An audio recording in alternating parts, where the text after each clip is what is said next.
Oh, if that intro doesn't pump you up for Thursday night of motorsport action, nothing will. Good evening, everybody. Nice to have you company wherever you're tuning in. Right around Australia or indeed the world across the platforms of the Gentleman Sim Racing Club. Welcome to Thursday night motorsport, night 4 of week 7 of term 3. Welcome to One Make Thursday. Welcome to sprint racing in the opening portion, followed by a 40-minute short, sharp jab for the Porsches. Second up tonight. It's One Make Thursday. First up, it's the production cars this week in the Mustangs from upstate New York at the Watkins Glen International Circuit. They're, of course, home last week to NASCAR Cup competition, and then, of course, on to the Silverstone Legacy Circuit, the pre-2010 configuration of the great track, as we'll bring you the 7th round of the Porsche Cup with thanks to Blackout Electrical Solutions. And, of course, as I said, we had sprint racing last week, not so this week for them, but sprint racing is the order of the day each and every week when we go racing in the GSRC Production Car Challenge. And a very good evening to Josh Zuno, who's tuning in as per usual. Apologies from my end. The better end of the Barocca that I had before we got on there is getting the better of me at the moment. There are the weather conditions for you. August 24, 2023. There's a little tech glitch that always puts it up as the day before, but it's actually the day of on the server, so just apologies for that. Nothing we can do about that. 6 km/h winds, 16 degrees the ambient, 17 on track, 80% humidity, cloudy conditions there. Daniel Correa-Sars here alongside me. I'm Zach Caban. This is the short, sharp shoot, the cup configuration of the Watkins Glen layout as opposed to the boot section, which of course is more synonymous with the Indy cars, and also, of course, before that, the Grand Am Rolex Sports Car Series, now the IMSA Championship, the WeatherTech United WeatherTech Sports Car Championship. That is, of course, the Sale and 6 Hour of the Glen race meeting at the end of June there. 3.89 kilometres. And pivotal round of the championship. The Mustangs, the second last time we'll see them in this championship, of course. The last time we saw them in action, I was on my way to Ipswich Hospital for appendicitis surgery. So I've actually missed the last time that these guys were on the circuit in these cars. Looking forward to them. They're a favourite among many of the club regulars, and there are some club regulars back on the grid tonight, which is really good to see. Lining up for race 1. Brendan Whitaker and Chris Whitaker in the front row. Reece Gosner, Adam Lavis the second, Sam Chapman and Nick Wood the third, Aidan Schultz, Tony Bagger the fourth, Anthony Adshead and Pete Matson the fifth, Kurt Chapman, Dale Sharp the sixth, John Simpson, Joe Baldwin the seventh. Paul Nichols, he said he would be back. He threatened, he promised, he's back. From row 8 alongside, of course, Grant Gill. Great to see Gilly having a run on a Thursday night. Kevin Henderson, Philip Howe and Phil King make up the field. So it's a field of 19. You know the order of the equation here, ladies and gentlemen. 15 minutes for race 1, 25 for race 2, a splash and dash requirement potentially in that second race. We know the order of the equation here. We're ready to rock and roll. Daniel, good evening to you. Looking forward to the Dench Clinic being on show once again when we get to Silverstone for the Porsches. But Team Whitaker have been the dominant force at this championship with a couple of exceptions along the way. Looking forward to seeing what they bring to the table tonight. Yeah, 100%. I'm very, very excited for the production car races tonight. I love Watkins Glen, personally. It's a very favourite track of mine. The Cup one is short, sweet, dirty. I like it. And we've also got the Mustangs around here. And we've got 19 people on the grid, so it's nice to see a bit more than last week. Last week we had 10, 11, something like that. Yeah, it was weak as insert next word here when we get to about 9:30 Eastern Standard Time, and I can actually swear on the broadcast because it'll be past 7:30 in the West. There's a jump start there. There was definitely a jump start there. Let's follow that with interest. Let's go racing from the Glen. Trouble off the start. Trouble off the start. Kevin Henderson, Paul Nichols, and Philip Howe caught up at the back. We said it'd be entertaining. Oh, that's a big one again as well. One. There's cars going everywhere. Make the Armco. 1, 2, 3, 4, 5. Oh, it's Mustangs Big Pinatas at Watkins Glen. I can't even keep track of it all. But I can't recall the start as chaotic as that. Yeah, but the Whitakers, this is absolute profit for them. Look at them just rush. There's Lavis in the background as well. And wow. Once the lap gets underway, we'll go back and try and analyse that chaos. But for now, we'll stay on board with the front runners. But yes, that's right. Good looking team. Now, there was some news on the screen there, courtesy of Darryl Paget. I'm coming back to that in a moment. In the meantime, Dale Sharp already towed to pit lane. Pete Madsen was caught up in it. Nick Wood, Aidan Schultz, Joe Baldwin, Tony Baker, Paul Nichols, all caught up in the carnage on the opening lap. Philip King is up 10 spots, up from 19th to 9th already. Grant Gill's up 8 spots from 16th to 8th. John Simpson up 6, Kurt Chapman up 5, and this field has just been turned on its ear. Now we'll wait and see. Someone questioning whether it was Chris Whitaker that jumped the start, and I didn't get a good enough look at it, to be honest with you. So I'll be watching with interest to see what happens. It was Chris. Oh, there's a crash! Oh no, more trouble! There's a crash on pit lane. Oh my goodness gracious me. Yep, good luck with the highlight reel this time round, Daniel. My goodness. John Simpson's on pit road. Tony Baker, Kevin Henderson, Dale Sharp, all on pit road. Hendo's parked up. Hendo's done. Hendo's bailed. The Mustangs have proven a very big handful here from the outset tonight.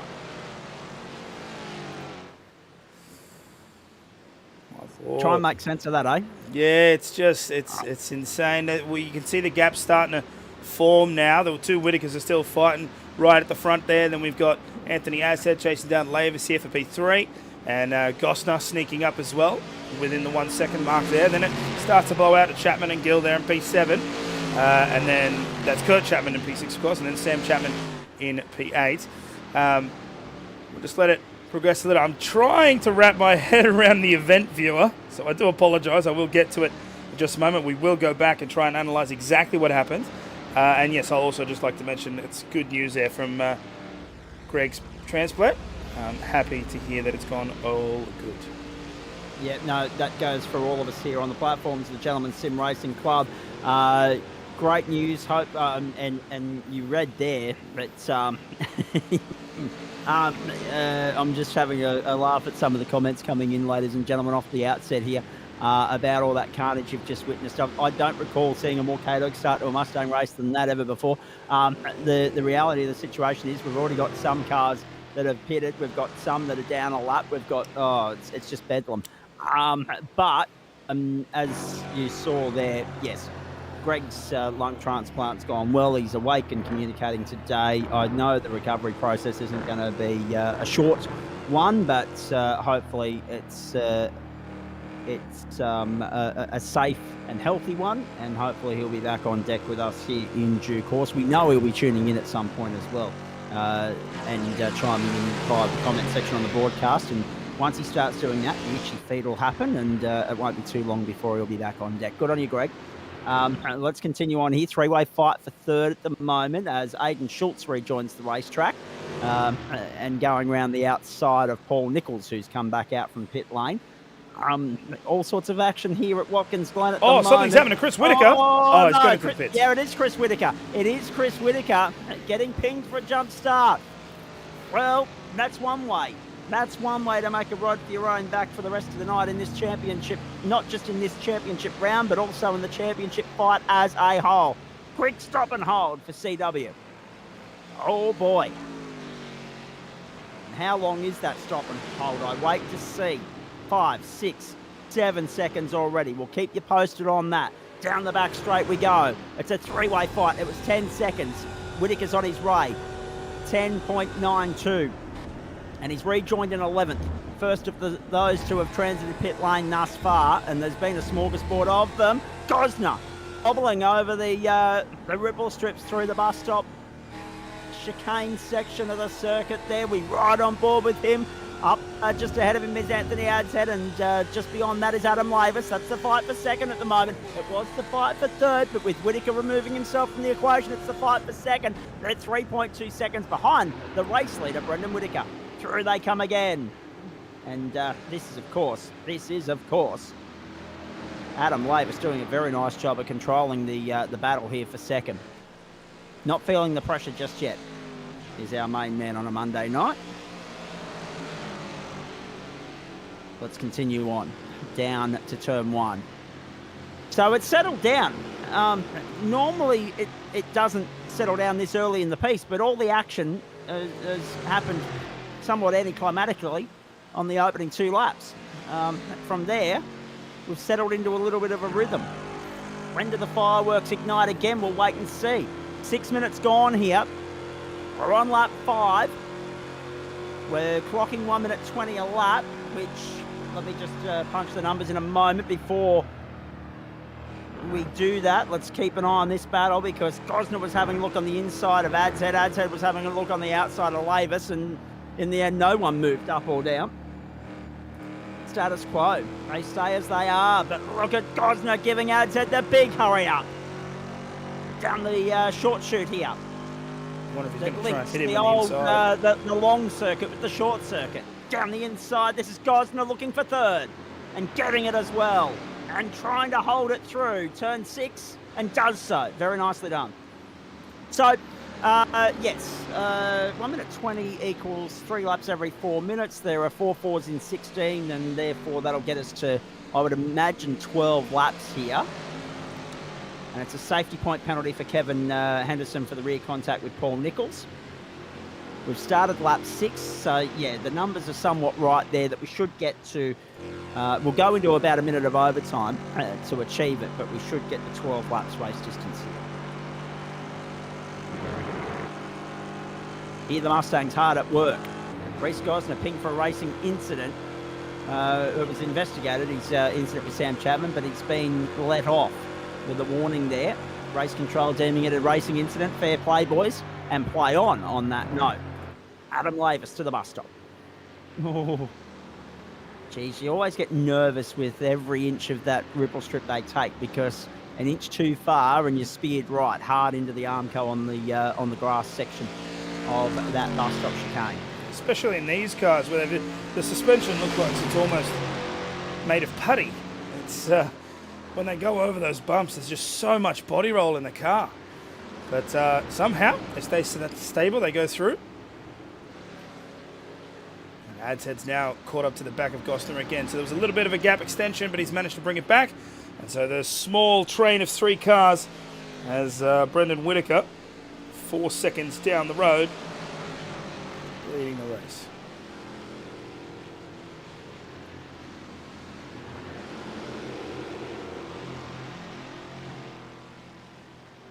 Gosner is giving Lavis no inch. He is absolutely making Lavis work for this. And Adshead's definitely looking at it going, yes, you two should fight way more. This is good.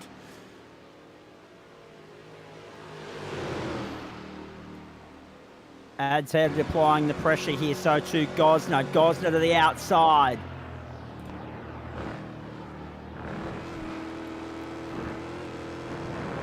Steady as she goes for the moment. Lavis, oh, Lavis has left the door open. Lavis has left the door open on the exit of the bus stop. Through goes Gosner. As easy as you like. Gosner wasn't waiting for a second invitation. And here comes Adshead with added incentive now as well. He's happy to tuck in and follow through. At the moment, this is the tightest battle on the racetrack. It's captivating. It's exhilarating. Beyond that, the next closest battle is actually John Simpson and Nick Wood down in 12th and 13th. Dale Sharp's out of business. Pete Matson's a lap down. Tony Baker's parked up. Kevin Henderson's gone for the night. And Paul Nichols is the last of the runners on the lead lap at the moment, down there in 15th place. Some big winners and losers in all of this. Grant Gill up 9, Joe Baldwin up 6, Phil King up 10 spots. And look at Adshead. You don't want to get out there too far. And now Gosner trying to defend the inside has let Adam Lavis back through. And we're about to go 3 wide in the Mustangs down the short chute at the Glen. Let's find out. Adshead to the outside. Lavis defending. Gosner back down the inside, trying to get back by Adshead and does so. Oh, hold your breath, Australia. We're on lap 8 of 12. How good is this? And if you're liking what you're seeing here, hopefully the boys will keep their wits about them for race 2. We invert the top 10 and we go again. And it'll be an extra 10 minutes on the clock, which should give us another somewhere in the vicinity of 7 laps of racing, maybe 8. Round though, actually no, it'll be 7. It'll be 7. Don't quote me on that though. Down the main straight.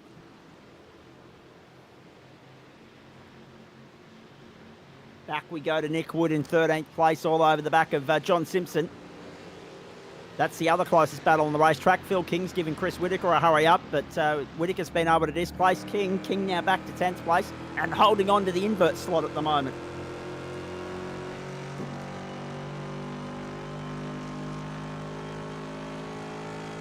Oh, something's happened with Simpson here. He's slowing right down.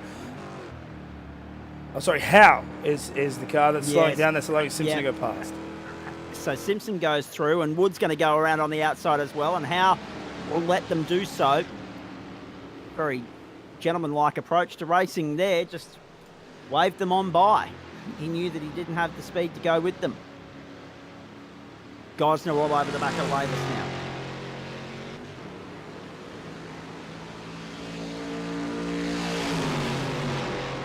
You can't get any closer than that, Reece Gosner. Have a look down the inside, son. No. Going to tap in and bump, push Adam Lavis through for the moment. Whoa, Lavis hangs it wide. Gathers it up nicely. Through they come onto the main straight. The end of lap 9, on to lap 10 we go. 3 laps to home. Brendan Whittaker leading this one by 6.25 seconds under no pressure whatsoever. And Chris Whittaker will be ruining what might have been, had it not been for a little bit of a slip up at the start. It could have been a Whittaker Motorsport 1-2 yet again. How many times have we seen it? The simple things. Deny them of that. Chris Whittaker will come in here and quickly describe it as a moment where he ran out of talent. He'll own it, I'm sure, but it'll put the fire in the belly for another crack in race 2. Gosner's still right there with Lavis. And actually, it'll give Whittaker a little bit of clear air, and much needed clear air as well. Starting from P2, if he stays where he is and things stay as they are. Joe Baldwin's now, actually no, Whittaker's moved up to 8th because Joe Baldwin's been displaced. Baldwin back to 9th, then Phil King in 10th. And still this battle rages. Gosner, how good's he going? Seems to have the pace to catch up to Lavis, but then when he goes to try and make the move, it's almost as if it just doesn't have the legs to get the move done. So he's got to try and either be as big as possible in Adam's mirrors to try and force an error like last time as they were going around the horseshoe. Otherwise, it might prove difficult. There's only just under 2 minutes to go. Scratch that, a minute to go.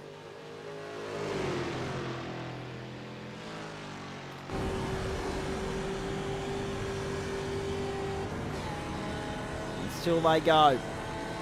You're right, it is a minute to go, but they'll get the white flag this time by the line. They will get back during regular time, well at least Brendan Whittaker will, to get us onto another lap. It'll be by the skin of their teeth, but it'll be worth it. Oh, Lavis. And that's a mistake I was talking about. Danger. There goes Gosner down the inside. It didn't look like the cleanest run through the bus stop. Adam Lavis and he's gifted Reece Gosner second once more. For the second time tonight, that top end position in this 3-way fight changes hands. Lavis will get another opportunity to have a crack to get back on by. We're going to get the white this time by the line as Brendan Whittaker comes to the main straight.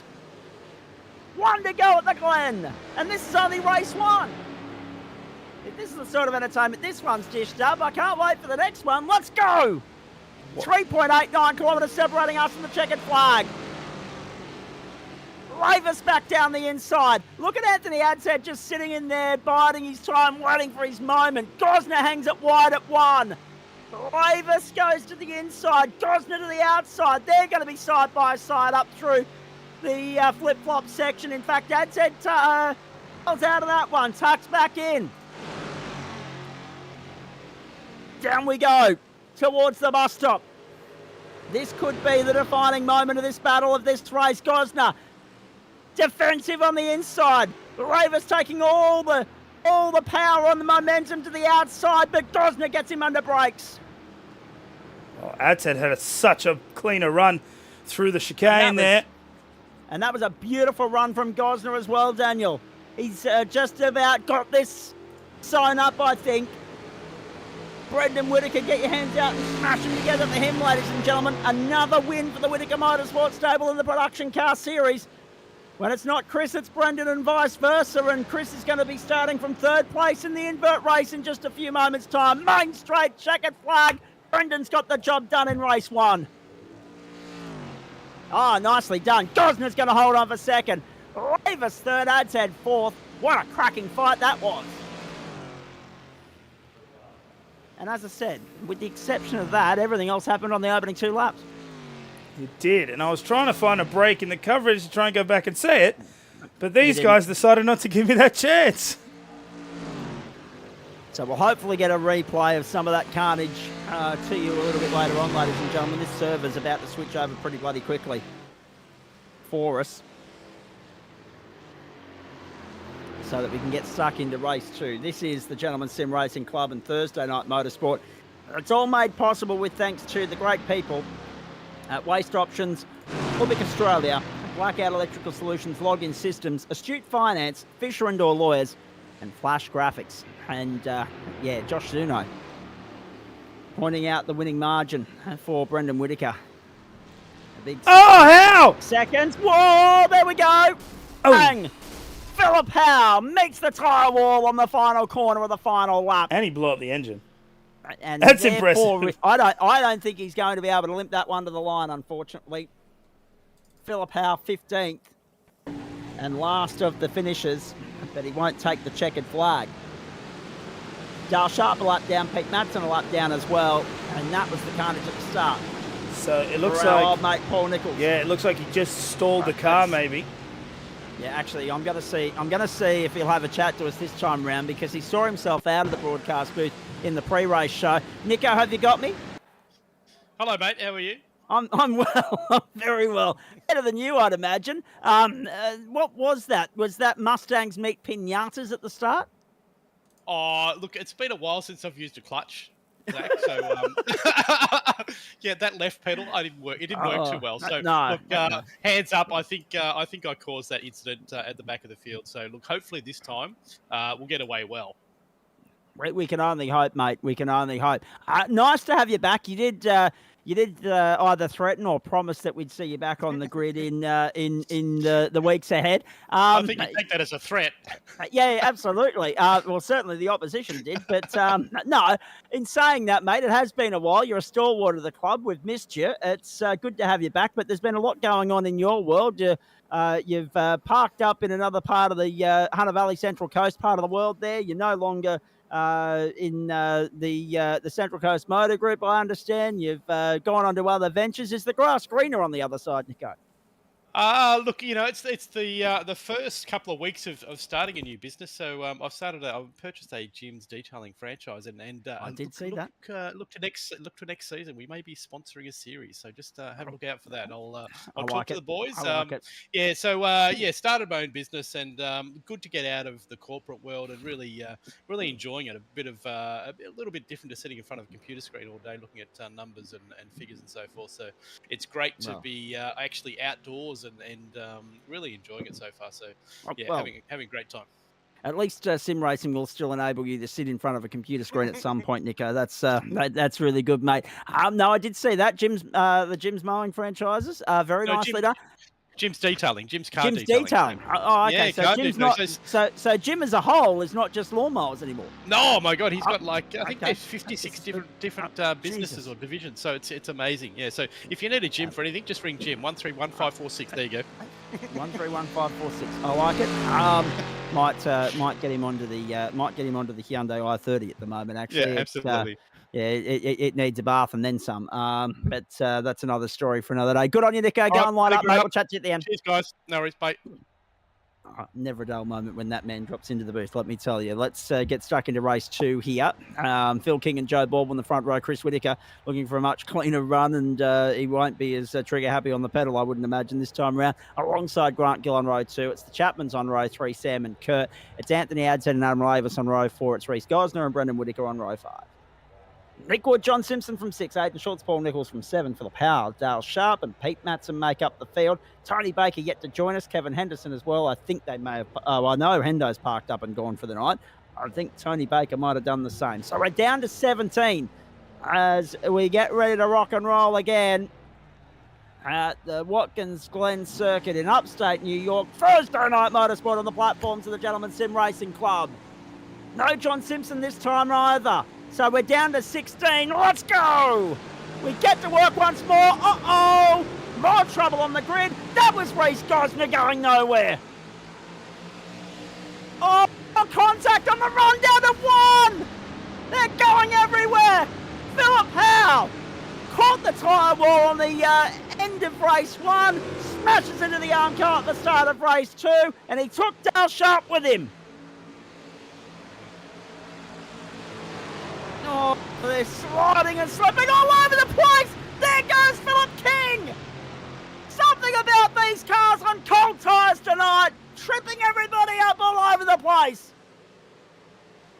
Pete Matson hung out wide there on the run down to the bus stop. Chris Whitaker, the seas have parted for CW. No jump start this time round, and he leads the way. Adds had Whitaker and Lavis. Whitaker just taking the role played by Reese Gosner in the previous race as they make their way down the short chute for the first time.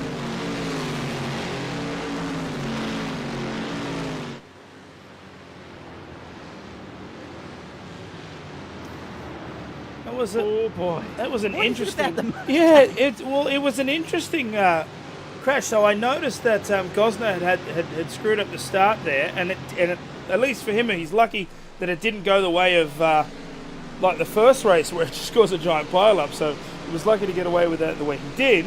But the interesting one was King. Now, we'll go back and have a look at it, but I just caught it out of the corner of my eye, but it seems as though he used a little bit too much throttle and then couldn't catch the slide and then just got like right into the wall. See, he's drifting, bang! The incident between Dale Sharp and Philip Howe will be investigated by race control. That's not a surprise. Joe Baldwin has rejoined us. Oh boy, Trucker, what a night. Oh, couldn't go much worse, could it? We had the first one and then had a nice clean start. I got the curbs at turn 1 and there I just went down. Oh, jeez. Rather unlucky for you, Trucker, and I was just saying that there was a little bit of that I didn't quite get, so I'm hoping everybody at home caught it, what you were saying there, but disappointing for you. Philip Howell, Dale Sharp, Tony Baker all out of business as well early in the piece. Reese Gosner on the fight back after stalling it on the grid. It's been carnage aplenty. These cars tripping everybody up. CW had a jump start in race 1 as well. Cold tyres have tripped up more people than they usually do. The Mustangs and Watkins Glen have, at the start, we thought, what a good combo, but it's ended up being lethal. It's actually very lethal. The Mustangs changed since they updated it a couple of seasons ago. It's not as forgiving as what it used to be. The cold tyre performance of it's absolutely diabolical. I got down to the carousel there before and sprint carted all the way around, and yeah, I managed to stop at the start line of Silverstone, I think, in the Porsche. So I'll just I'll give these Mustangs a miss, I think, for tonight. They're yeah, very tricky unit to drive, actually. Looking forward to Silverstone and particularly the Legacy circuit. I mean, there's a lot of people that still have a lot of time for that configuration. In the Porsche, I think, me personally, I think the Legacy track is better than the current track now. It just seems to have a better flow, and the section that they took out is probably the most fun section in the Porsche around there. The like the inner loop section underneath the hangar.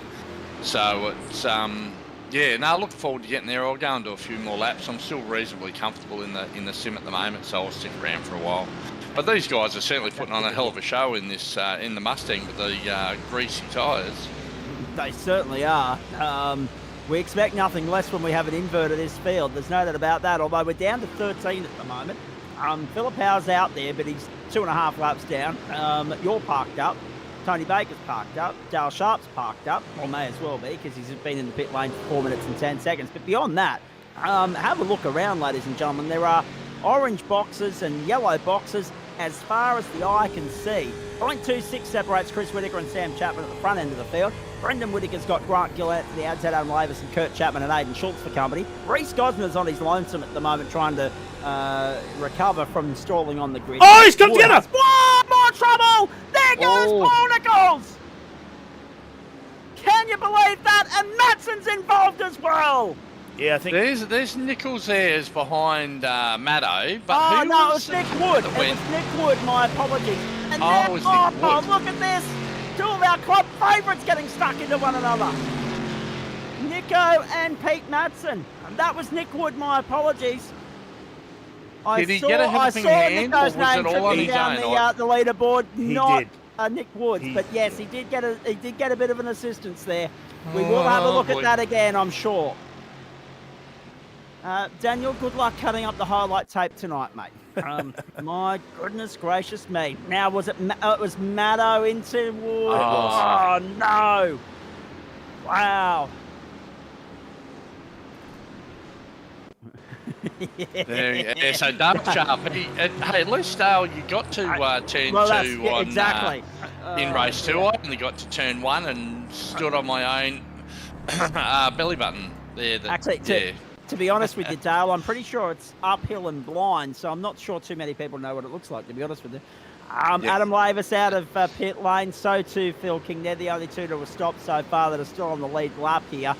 Oh, geez. Sam Chapman now leads the way. He's got the better of Chris Whittaker. That's Grant Gill on your screen there. Good to see him back on the track, just quietly. Now that he's not on producer and director duties on a Thursday night and co-commentary as well. He's out there with Anthony Adset for company, so too Kurt Chapman, Aidan Schultz. So a four-way fight for fourth place at the moment. Brendan Whittaker out in pursuit of Chris Whittaker. 2 seconds to the good there. Chris on Brendan at the moment, but of course remembering Brendan started down in 10th, Chris in 3rd, and Chapman leading the way. It's only lap 5, only 7 minutes gone. My goodness gracious me, a lot's happened in that time. Yeah, look. I was going to say it's going to be brave trying to go 3 wide up here at turn 1. It's actually a corner now.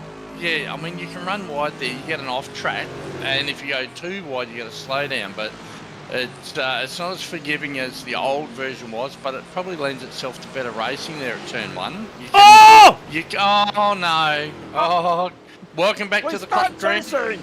Welcome back to the club.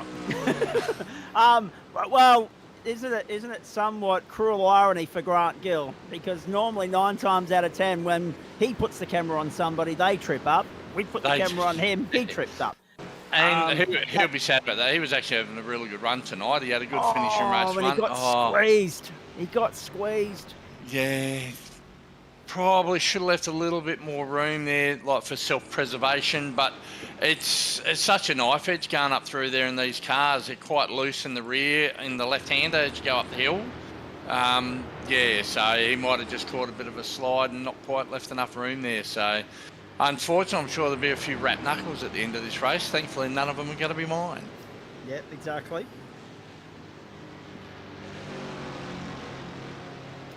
Onto the main straight we go. We pick up Nico and Maddo again. Jeez, what a night. And this is only part 1. We've still got 40 minutes of Porsches around Silverstone to get through. I'm not sure the voice box is going to make it tonight. 8.5 minutes gone, 16.5 to go. Still some pit stops to come. And poor old Nico just dropping in and out there momentarily. That would have given Pete a little bit of a scare. 2 old club favourites, both dressed in yellow. We're right on board with Nico, looking back at Maddo. Up the outside goes Mattson. Nick Wood out of business, Joe Baldwin out of business, Dale Sharp, Tony Baker, all out of business. We started only with 17 this time round. Tony Baker actually was a late arrival. In fact, didn't even bother taking to the track in the end there. No Henderson, no Simpson at the start. Nico still holding on, a little bit wide. But Might leave you with the boys, go off and do a little bit of Porsche practice, hopefully put on a better show. I was going to say, before you do, Joe, that's one of the Yeah, interesting things about Watkins Glen. We talk all the time about track limits, don't we? There doesn't seem to be any at Watkins Glen. No, it's a lot different to how it used to be. Like that last corner there, they went through. There used to be grass on the outside there, but now you can actually get 4 wheels out there. So long as you don't go too far out, you're pretty good.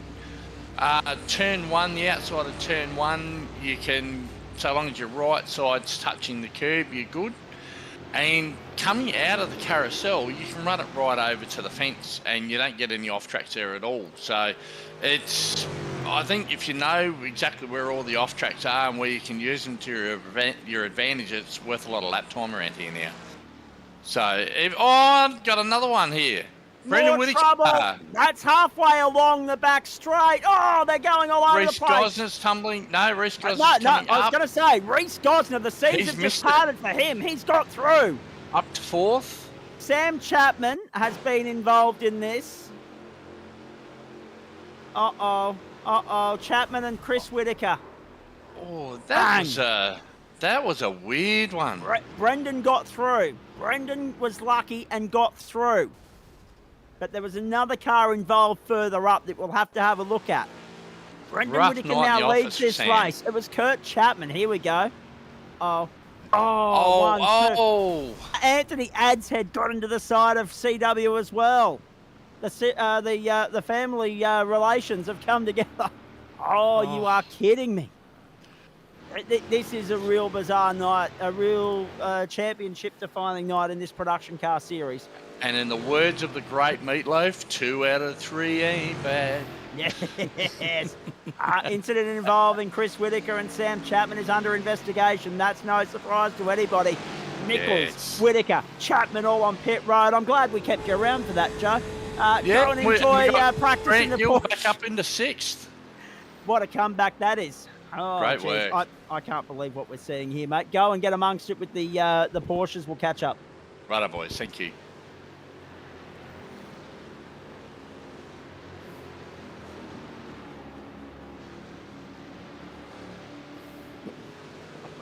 Take a breath, everybody.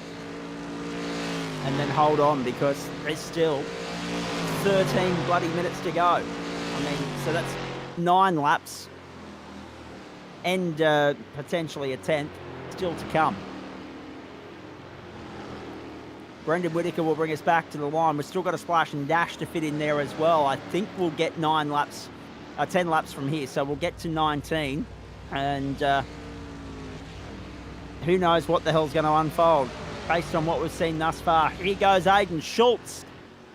Schultzy down the inside of Anthony Adshead to turn 1 and takes second position away. That's effective second because we don't know what corrected order looks like once all these pit stops are played out. Adam Lavis is the best placed of those to have stopped thus far. Chris Whittaker, Sam Chapman have rejoined in behind him, but they're 10 and 12 seconds back on Lavis respectively. Chapman's still only 2 seconds away from Whittaker. Here comes Adshead back up the outside of Schultz now. So Adshead embroiled in a fight for a podium spot for the second time in as many races tonight. Schultzy will take them through the bus stop section very nicely.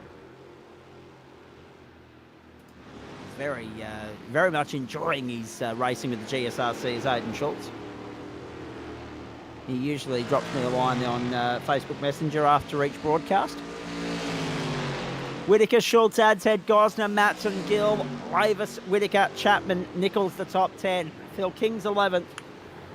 Kurt Chapman, Phil a power lap down. But still out there persevering. Ridiculous amount of action and drama and carnage tonight at the Glen. I like the sign on the sponsor billboard there. Go bowling. They have been knocked over like 10 pins tonight, haven't they? Yeah. Oh my goodness. Schultz down the inside, got him. Adshead with the up and under. They're going to be side by side again. Here we go. Up through the uphill, full throttle, right, left, right, chicane section. Not chicane so much as a flip-flop, maybe. A racing incident, it's been deemed the one with Schultz and Gill. It's been deemed a racing incident.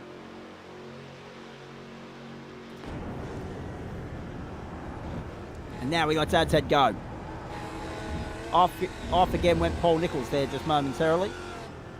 But he's out on his line, some intent. 4 positions back. 4 positions gained on where he started. But a fair rate of attrition here. 9 positions gained for Brendan Whittaker, 10 for Aidan Schultz, 5 for Anthony Adshead and Reece Gosner, 12 for Pete Matson, -2 for Grant Gill, +1 for Adam Lavis, -10 for Phil King, -6 for Kurt Chapman. Jeez, fair rate of attrition tonight. 10-second penalty for Pete Matson for the incident with Nick Wood. I think that's fair. Well, that's wide. Oh, he's coming in the pits. There goes Anthony Adshead coming into pit lane to complete his flash and dash. Yeah, it's a dicky pit entry here. Yeah. But that fighting between Schultz and Adshead allowed Gosner to catch up the gap here, and now Gosner's in attack range to Schultz. Absolutely. Oh boy. Hold your breath, Australia. This has been good fun. Whoa! Oh, Gosner! Schultz has got his hands full here because Gosner's all over him like a cheap suit. And then Gosner's in the grass! Sliding at full throttle! Trying to find a way by Schultz and nearly brought himself undone.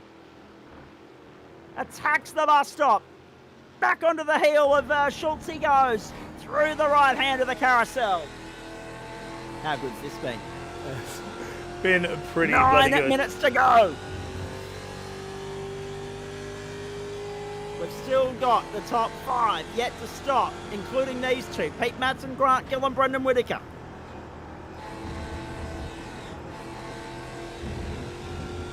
Just listen to that engine. And it looks like Gosner's going to dive in now. Gosner takes his opportunity to head to pit road. Complete the splash and dash, and so too does Brendan Whittaker.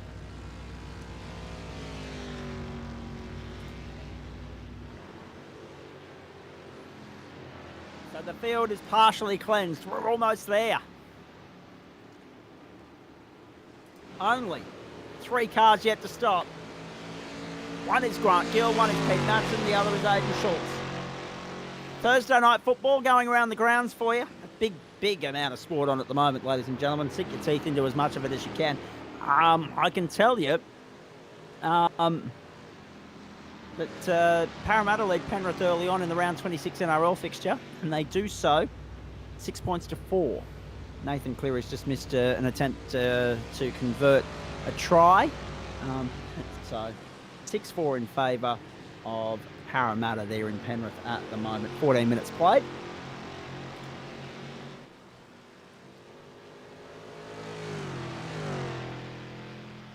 Here's Sam Chapman and Chris Whittaker renewing hostilities once more. Jeez. Good luck to race control trying to sift through all the tape of the incidents from tonight. It's shades of an old Mazda MX-5 race. It's fantastic. These cars produce some pretty good racing. And again, Watkins Glen never fails to disappoint. It's got fantastic layouts, especially the Cup one. Nice and short. And with cars like these, never fails to disappoint. And it also helps that we had a larger grid as well. So there's more opportunity for passing, but also more opportunity. I mean, why not just go out to the blue fence, mate? Use all the track.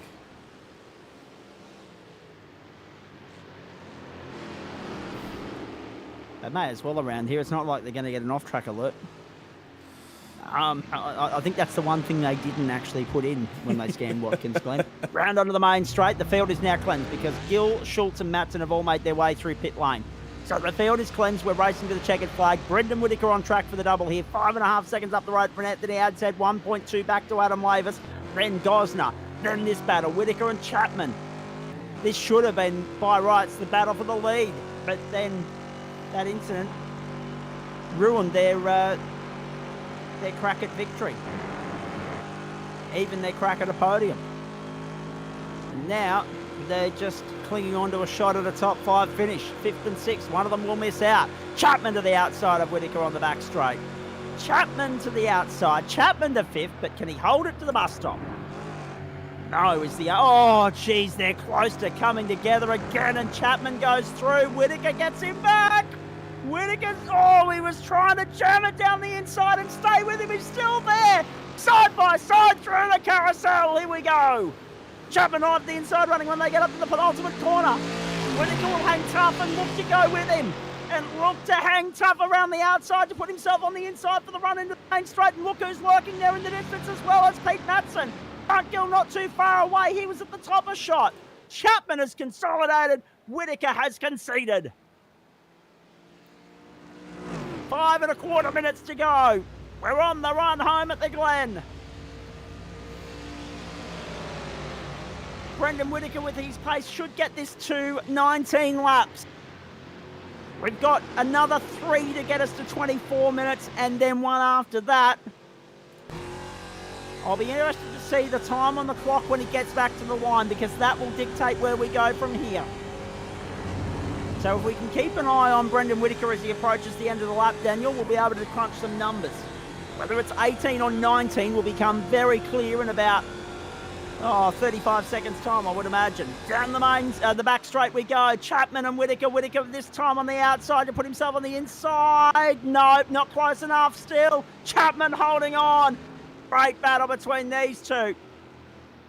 It came to blows and blew up earlier in the piece. But right now, it's as clean as it's ever been. And it's a duke out.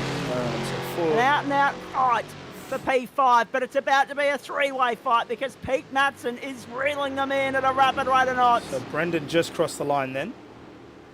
Okay, so I get the feeling that he'll just...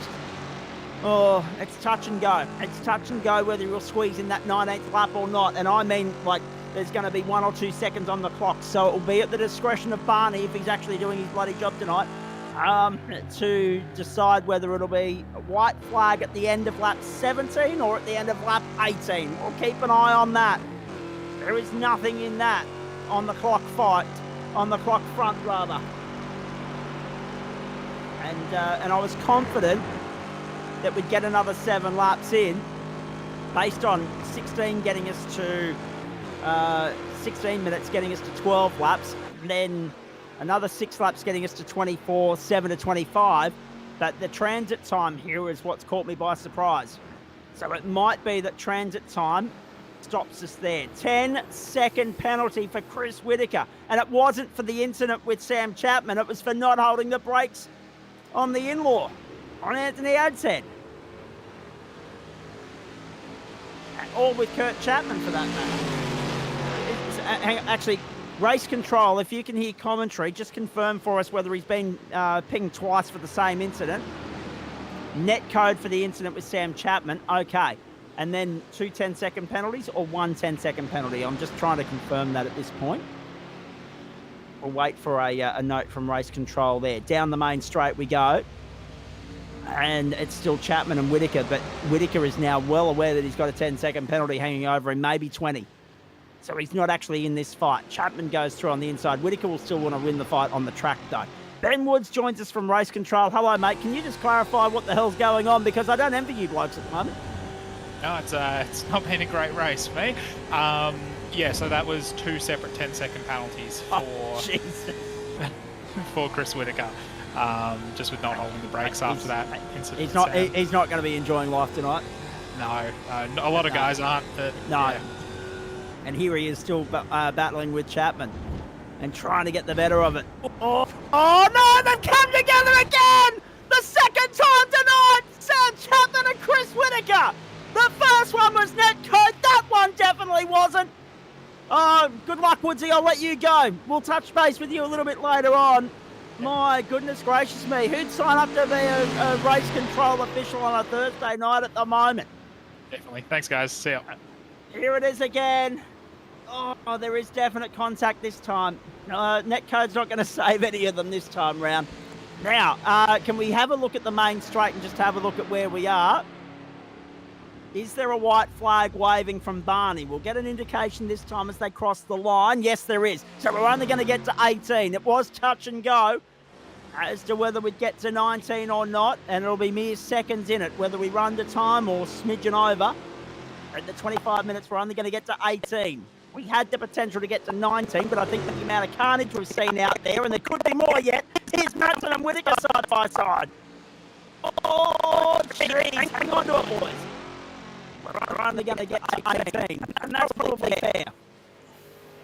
Matson really did profit from that contact between Chris and Sam. Just went straight on through, but unfortunately Whittaker looks like he's just got a little bit more pace.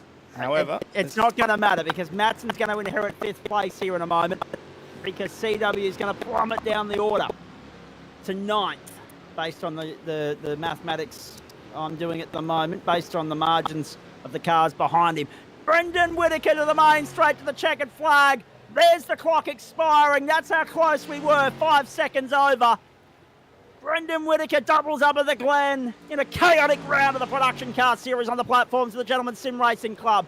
Adshead 2nd, Lavis 3rd, Gosner 4th, and Pete Matson from 17th on the grid will go to P5 when CW finds himself relegated in just a moment.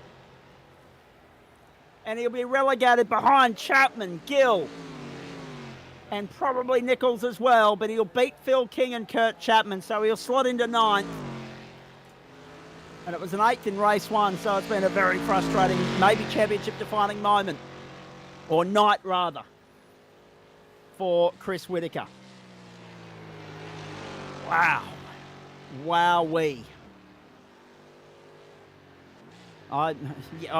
You sometimes in this game, Dan, you'll run out of adequate superlatives to describe what you're seeing. My bloody goodness me. That was something else. Well done to Brendan Whittaker. Well done to Anthony Adshead on the podium as well. 4th in race 1, 2nd in race 2. Well done to Adam Lavis on the podium as well. Having been caught up in one hell of a fight there in race 1. Gets a double 3rd place. That's great to see. Reese Gosner, after stalling on the grid, somehow come back in 4th place after being 2nd in race 1. So the margins, the points fight, 2nd, 3rd and 4th in this, I'm pretty sure it's an invert of what it was in race 1. Race 1, I'm pretty sure, was Gosner, Lavis, Adshead, and now it's been reversed. Whittaker will plummet down to 9th. Pete Matson, that's a great result. Sam Chapman will go 6th. Grant Gill, Paul Nichols, then CW, Phil King and Kurt Chapman. Then Philip Howe got back out there and finished 12th place, a lap down, and then Aidan Schultz was 5 laps down, out of business. Nick Wood, Joe Baldwin, Dale Sharp, and Tony Baker. Holy bloody hell. Don't really know where to start trying to pick that one apart. That was something else. Brendan Whittaker with the double. So someone was able to master the craft tonight. In fact, the top 4 were consistent because they were in the top 4 in race 1. It's a night to forget for our good mate CW. I'm interested to see if he'll join us in the booth and have a chat about it in just a moment. I don't think we've got 7-second delay, so it might actually be safer not to.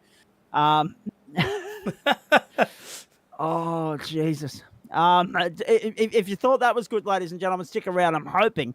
Luck to the Porsches trying to match the entertainment and the excitement and the drama of that, but they're at Silverstone on the Legacy configuration in just a few moments' time. We will bring that to you live from 8:45 Eastern. Matty Dench going for title number 7. That's what's capturing our imagination and our attention there at the moment. Here are some highlights. All the drama again started on the opening lap. This contact here. Bang. So the action started before we got to turn 1. Unlike, actually, no, we were consistent. We had drama on the main straight in both races. Benny Woods has got company in the Dangerous Yarns chat thread at the moment. He's got David Christensen, Josh Zuno, Pete Matson, Phil King, and Sam Chapman for company. So I don't think we'll be hearing from any of them just yet. That was another spin on the exit of turn 1. Then this garbage up here through the S-bends, where it so often falls to the proverbial. You only have to watch NASCAR racing there to know that that's a trouble point, and it was for Phil King on this occasion.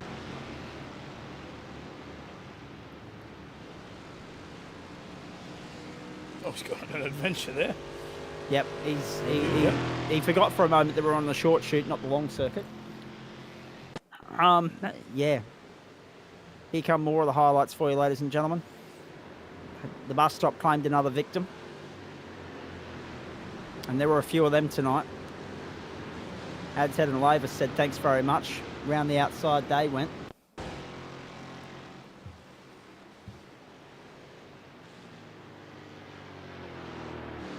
Philip Howe.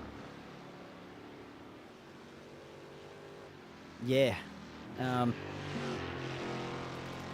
He finally got back out there, which was good to see after ending up on the tow rope at the other end of the main straight on that opening lap. But from there, it was a one-way road to nowhere. It was just a case of getting out there to dot the I's, cross the T's, go through the motions and tick the box of finishing the race. Unlike Nick Wood, that was the end of the road for him. Pete Matson copped a penalty for that. I lost track of the amount of penalties tonight. That was deemed a racing incident. I thought Grant might have been just a little bit hard done by there with Aidan Schultz. However, it is very hard to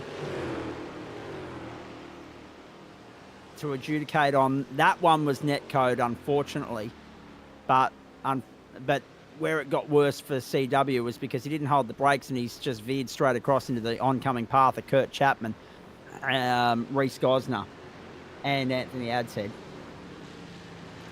Gosner avoided it, but the other two clipped him on the way through. But yeah, going back to the Gill and Schultz incident, it's one of those ones that could have gone either way. And that's up to the interpretation of race control, because they will have deemed that there could have been a little bit more racing room given by Grant, I would assume, as he was the one that was closing the door, and therefore they would have deemed that a racing incident. Schultz, had literally nowhere to go. Anyway, wish me luck here, Daniel. Geez. One of the more extraordinary rounds of production car racing you'll ever see, ladies and gentlemen. Unfortunately, a night to forget for our mate Chris Whitaker, who has joined me in the booth. And I stress to you, my friend, at this point in time, that it is 23 minutes past 6 in the west. So our western friends will be eating dinner at this point in time. So we need to somewhat keep a lid on this, as difficult as that's going to be.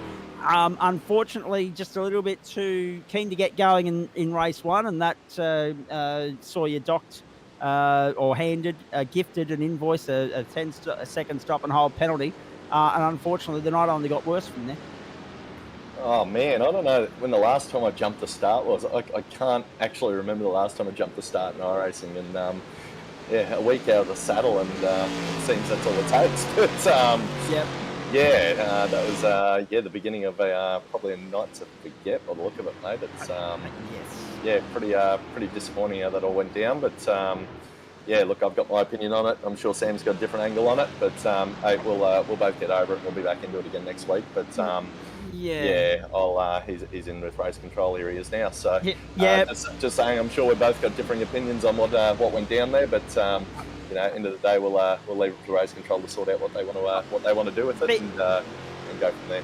Before I get Sam's take on it, and I definitely do want both sides of the story here, I reckon we're in for some entertainment if you're tuning in at home, ladies and gentlemen. The reality of the situation, Chris, is they didn't actually dock you for that contact. They deemed that as netcode. They've given you 20 seconds, however, because of the two cars that hit you as you were veering across the circuit. They deemed that you didn't hold your brakes. So you got a clip from Anthony Adshead. You got another one from Kurt Chapman. That was the more significant of the pair.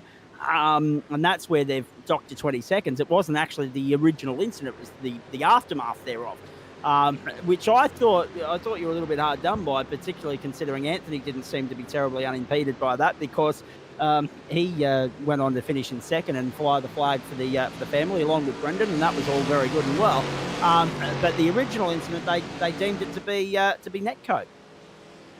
Oh, well, no, that's changed now, Jack. Okay, Chappo, update me, please. We had another look at that, and I think there'll be a change in that decision. That's all right. I'll have a protest too, because I only turned left the whole time. So if you watch the in-car on the steering inputs, it gives it away. Yep. So that's easy. But the 20 seconds, that's I'll be having a word to him about that. That's because if that stands, this is the incident here. Here it is. Oh, jeez. They deemed that netcode. They deemed that netcode. But then the other part was, this was where you were veering left trying to get back underway. There's one clip, there's the second. And probably lucky not to get done by the clip that I think it was Aidan Schultz gave you on the way through as well. But in saying that, here it is again. That's right on board here with CW. Yeah, no movement. The chase view, the driver's view from my seat, they're the two that give it away. Yeah, well, this is. it always looks good from your seat, but well, from that's my right. seat, it looks pretty poor. Likewise, So. mate. From your seat, it's going to look crap. From my seat, it looks crap as well. Yeah, no. The second one, as far as I'm concerned, the second one's probably a bit of give and take from both of us. Yeah, I bounced off the curb. You gave me about a half a millimetre to play with, so that is what it is. No, I've agreed that second one. That's just racing incident. Unfortunately, we've sort of left. It was dead on whether or not it was enough room, so it was just unfortunate, really, for that second one, I think. Yes. Now, just before we go any further on that, so if things stand as they are, and this is what I was painting the picture on earlier, if things stand as they were, that 20-second sees you slugged from 5th to 9th. There's the second incident now. That's the more contentious one because that didn't look like there was any netcode whatsoever. And in trying to analyse the first one, I partially forgot the second one even happened. Geez, there was a lot unfolded out there tonight. To be honest with you, CW, you've been in this production car caper for a while now. I don't recall ever seeing a night as chaotic as that. It was shambolic from the start. Cold tyres tripping everybody up left, right and centre. Yeah, they're a sketchy car on cold tyres. It's a good thing to drive. It's good fun, but it's certainly hard, especially on that cold tyre, to just keep things straight. So, it's a bit easier when you're not so eager off the line and penalise yourself and put you back in the field where you shouldn't be from the start. But that's entirely my fault. I got no one to blame but myself for that one. So hindsight's one of those things. I don't even know what the penalty format is these days for jump starts, but whether I should have just kept going, I'm not sure. I don't know if it's a stronger penalty if you don't stop or if you do stop or what it is. But that's sort of, we managed to get back into the 10, which goes to reverse grid, which was cool. But even after that first stop, the fast repair just did. I mean, it fixed the car because she was fair munted before that, but straight line speed was just atrocious after that. So it was just basically do what I could, salvage what I could, and we end up where we end up. But Okay, so I've heard your view on things, and I've got to be mindful that we've only got 15 minutes before the Porsches are on the grid here, boys. So that was your take on the first incident. What were your views on the second incident, gentlemen? Well, I think we'd sort of covered that off anyway.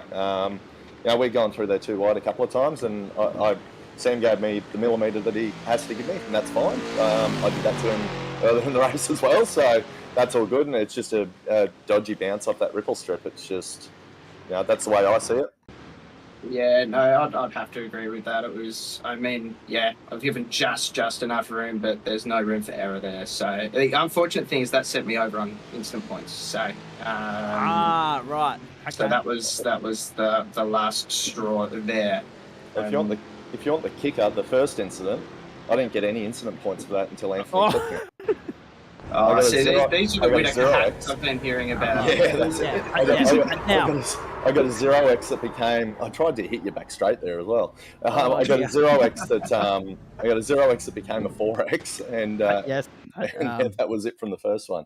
So you went from the alcoholic-free equivalent to the full strength. Very nicely done. Now with regard to you, Chapper, that was rather unfortunate, but you still got back to finish 7th, -2 on where you started. So fifth on the grid was 6th in race 1. So if nothing else, you were consistent throughout the course of the night. It wasn't a straightforward night. The CW incidents aside, it was a challenge out there. Yeah, it was a challenge out there. I mean, first race, I don't think I was alone in forgetting that cold tyres were a thing. And expecting to have miles more grip into that first corner than I ended up having. It's just been catch up all night, ending up 10 seconds off the pack and trying to catch it up. The pace was there, but it was just the incidents, unfortunately, and obviously that fighting with Chris. It's beneficial to Tim Whitaker, all the fighting with Chris. So. I get it, but it was just sort of unfortunate it ended that way, I guess. Very nicely done. Fighting actually hurts me more in the championship because I've got no rounds in. I've got no rounds you don't. in hand. You got nothing up your sleeve, unfortunately. So the next 3 weeks pretty much have to be bloody faultless from you, CW. In saying that, frustrating night. You would have thought that second on the grid would have given you somewhat clear air for that second race. It wasn't to be. Obviously, the netcode incident then the 20 seconds and everything else. If as I said, if the result stands, you'll go from 5th to 9th, which gives Pete Matson 5th. And that's, I mean, that's again probably not as bad as it could have been had there not been as much carnage. That's probably done you a favour in some respect, but 8th and 9th is not the sort of result you wanted to be netting at this point of the championship. No, not at all, but, you know, it is what it is, mate. We'll move on to next week and, yeah, have a swing at it, see where we land. It's, I think drop round's coming into effect this week or next week? This week. Yeah, so we'll have a clear indication of where everyone's at the end of the night once the penalties are all put to bed and whatever else, or overturned and applied to the right people, or however it turns out. So yeah, we'll see what happens. All right, very nicely done. Now, just having a look ahead at the rest of the schedule here for you guys. Lindsay Whitaker saying throw the book at him. I like it. Good to see all the Whitakers getting involved in the banter this evening. Now, next week, of course, we're back here, August 31, and we're taking the TCRs to Sandown, and if nothing else, that probably haunts you as well, CW. Don't remind me. Just don't paint your car yellow for next week, Sam. That's the only thing I ask, mate, and we'll be right. Oh, dear. I'm wondering now if John Merritt and his crew are watching this and are planning to turn up next week just to... the more the merrier. It's all good. Yeah. The more the merrier. So absolutely. If the Pulse crew are listening, by all means, boys, come along. Yeah. And that's where the 20 seconds currently sits with race control as far as your incidents are concerned right there. All right. I think we've covered enough of that off. What are your thoughts on Sandown, Chapo? Oh, yeah. No, Sandown's good. What are we? TCR next week, are we? Yes. Yep. Yeah. No, I like Sandown. Good track, and it'll be good in the TCRs. But, yeah, hopefully we can just stay out of trouble. I've been in a little bit of mischief in the last couple of weeks. So, like to try and keep it on the track. No, not end up with a plume of smoke out the back of the car next week. I think everybody's been in trouble tonight, been in the wards. The tail of the walking wounded, but at the top end of town, Brendan Whitaker, Anthony Adshead, Adam Lavis and Reece Gosnell did a very nice job. We've lost Chris Whitaker for the moment. I reckon he's off to have a chat to race control. On that note, Chapo, thank you. Quickly, we should plug that the next round of the GSRC Endurance Championship isn't too far away. It's Father's Day. It's next Sunday. It's Road America. Yeah, let me just check on that before we advertise, because I have a feeling they were going to change that around. They have. So round 2 will occur somewhere between rounds 3 and 4. Unfortunately, round 2 happened to land on the date range that everybody was already doing something. So there was Father's Day, and then they decided to move it to the day before. Yep. But then that caused a clash with, I believe it was the V8 Supercars Oceanic Series, which a lot of those drivers are also competitors in. And so then they decided that they would hold round 3 first and then slot round 2 in between round 3 and 4. I believe that's correct. If I'm not correct, please correct me, Sam, but I believe that was the... All right. Let's hang out and look for a date change in due course, because obviously on the calendar that Adam Lavis puts together at the start of each season, that's still showing us next week. Obviously, that's not going to be the case, so disregard that. In the meantime, Chapo, thank you. Thank you. Stand on by. We'll have a chat off air. Daniel, let's go to a break. Let's remind everybody that this is Thursday Night Motorsport. And if you can bloody well believe that, that was just the entree. That was just the start.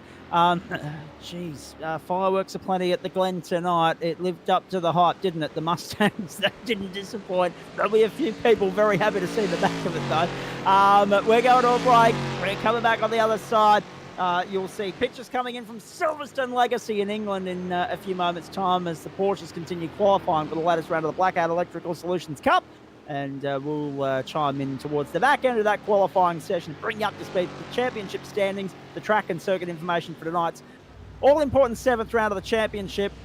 Another 40-minute race, and I think it's the last of the 40-minute races this season. Actually, no, the second last, because next week we go to Suzuka for a 40-minute, then sprint racing again in week 10 and a 60-minute race in week 9. So back-to-back 40-minute races coming up. One tonight, one next week for the Porsches, and 2 famous Grand Prix circuits playing host to the championship fight that Matty Dench is in control of at the moment. Can anyone stop him from claiming title number 7? We're about to find out. A break and back on the platforms of the Gentleman Sim Racing Club Thursday Night Motorsport, week 7 of term 3, on the other side of this.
Thursday night motorsport on the platforms of the Gentleman Sim Racing Club. Nice to have you along for the ride wherever you're tuning in all around Australia or indeed the world across Facebook, Twitch and YouTube.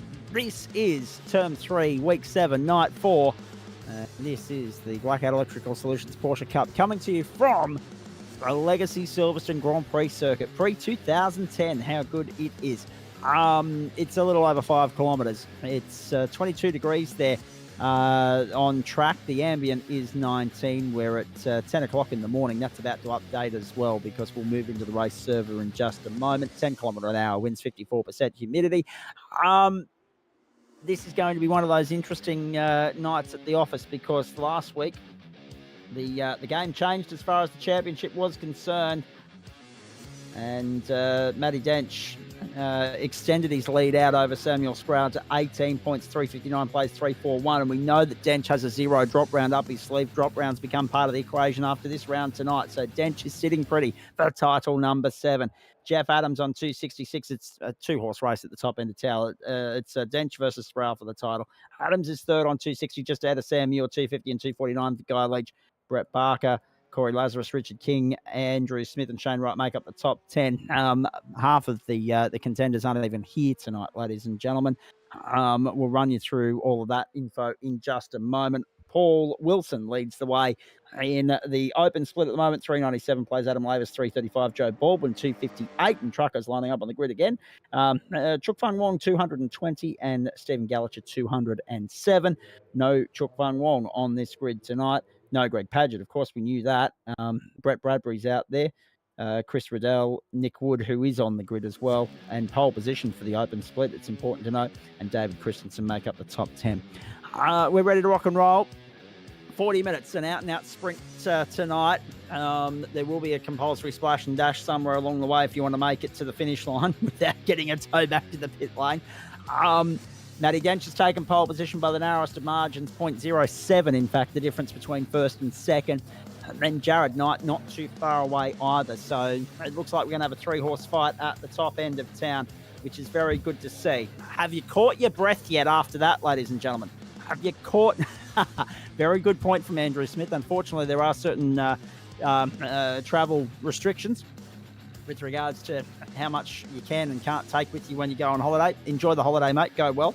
Hopefully see you back on the grid very shortly. But yeah, another 3-horse fight at the top end of town. And it's important to note, Daniel, as we welcome you in, we're up dating the server time to 3 o'clock in the afternoon.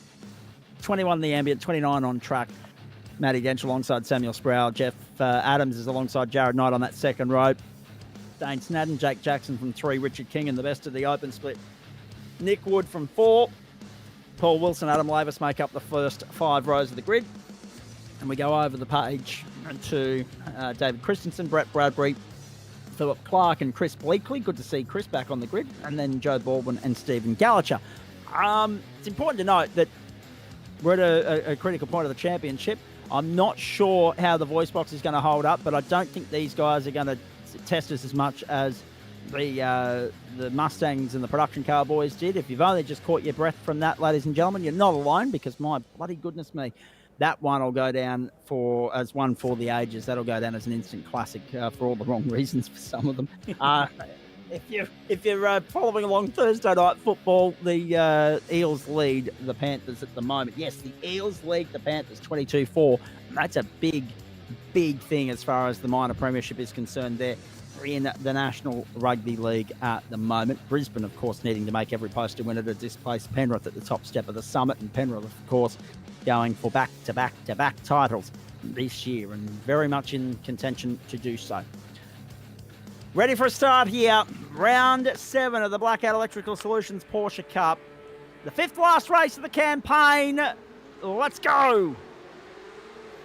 4th last round, 6th last race of the campaign, I should say, because we've got 2 single races and then 3 in the final week. Beautiful start from Matty Dench. Bolted clear by 3, 4 car lengths on Samuel Sproul. Jeff Adams got the jump on Jared Knight as the field makes its way safely and cleanly through the first corner.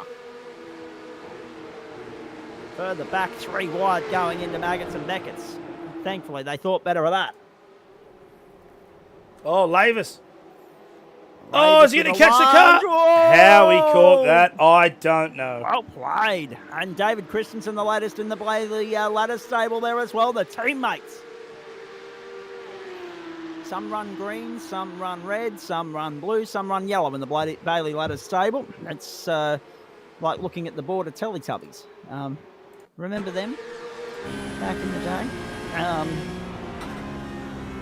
This was a hairy moment as he tried to go with Joe Baldwin on the opening lap and lost out to Philip Clark in the process. Oh, that was more than a hairy moment. It was a lucky escape. Joe Baldwin off the road and drops down 3 spots. 4 spots. Just rejoining there, the KFC entry. Baldwin's put it off the road. Meanwhile, back at the front, Dench leads Sproul second, Adams third, Knight fourth, King fifth, Jackson sixth. Then Paul Wilson, Dane Snadden, then Nick Wood, Phil Clark, Adam Lavis, and David Christensen. Chris Bleakley and Joe Baldwin and Brett Bradbury and Stephen Gallacher make up the field. Everybody's still running on the opening lap, which is good to see.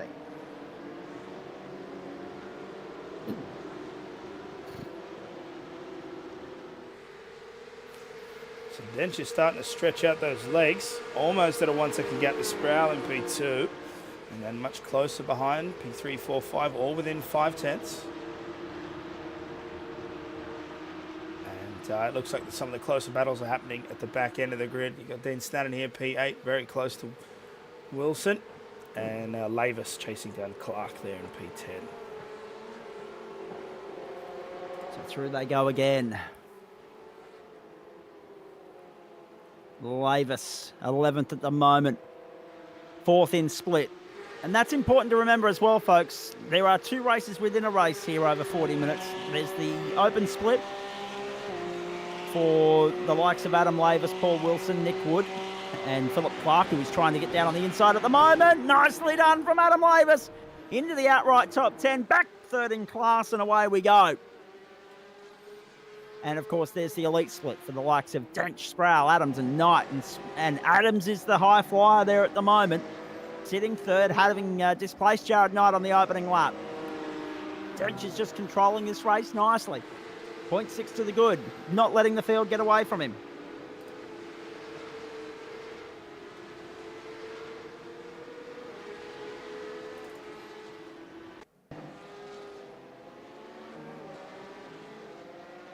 Oh, he's done that on his own. Chris Bleakley pointing the wrong way. Unlucky. And Jake Jackson back live now. All over the back of Dane Snadden, who's all over the back of Paul Wilson. I tell you what, Wilson needs to be careful here because any more solid performances like this and his open status might be updated to elite and he might be bumped out of championship league. He's on 397 points at the moment, which is more than what Dench has in the elite split. But Dench, of course, has missed a round. Wilson's been here every week. I do believe I'm right in saying. So, Wilson needs to be very careful with how he performs here because he might end up in the elite split before he knows it. Which is a testament to the improvement in Wilson as a driver. In fact, anyone that gets bumped up and elevated should take it as a compliment and an endorsement for their performance rather than anything else. Yes, it might hamper your progress in the championship, but it's all in the name of fairness, isn't it? So down the back straight we go. Old school Silverstone, you got to love it. I mean, the only thing that was a little bit disappointing here, to be honest with you, was when we look back at the way in which they changed the circuit. They didn't actually leave enough real estate for the old configuration to be maintained. They've actually sewn off that area of racetrack, so you can't actually go up here under the bridge anymore when you go to Silverstone. I mean, I don't mind changing the configuration, but if it's not broke, don't fix it. They could have at least kept the old one for happy hunting, for a point of difference, a variety, something like a British touring car round. Here's Brett Bradbury looping it the wrong way.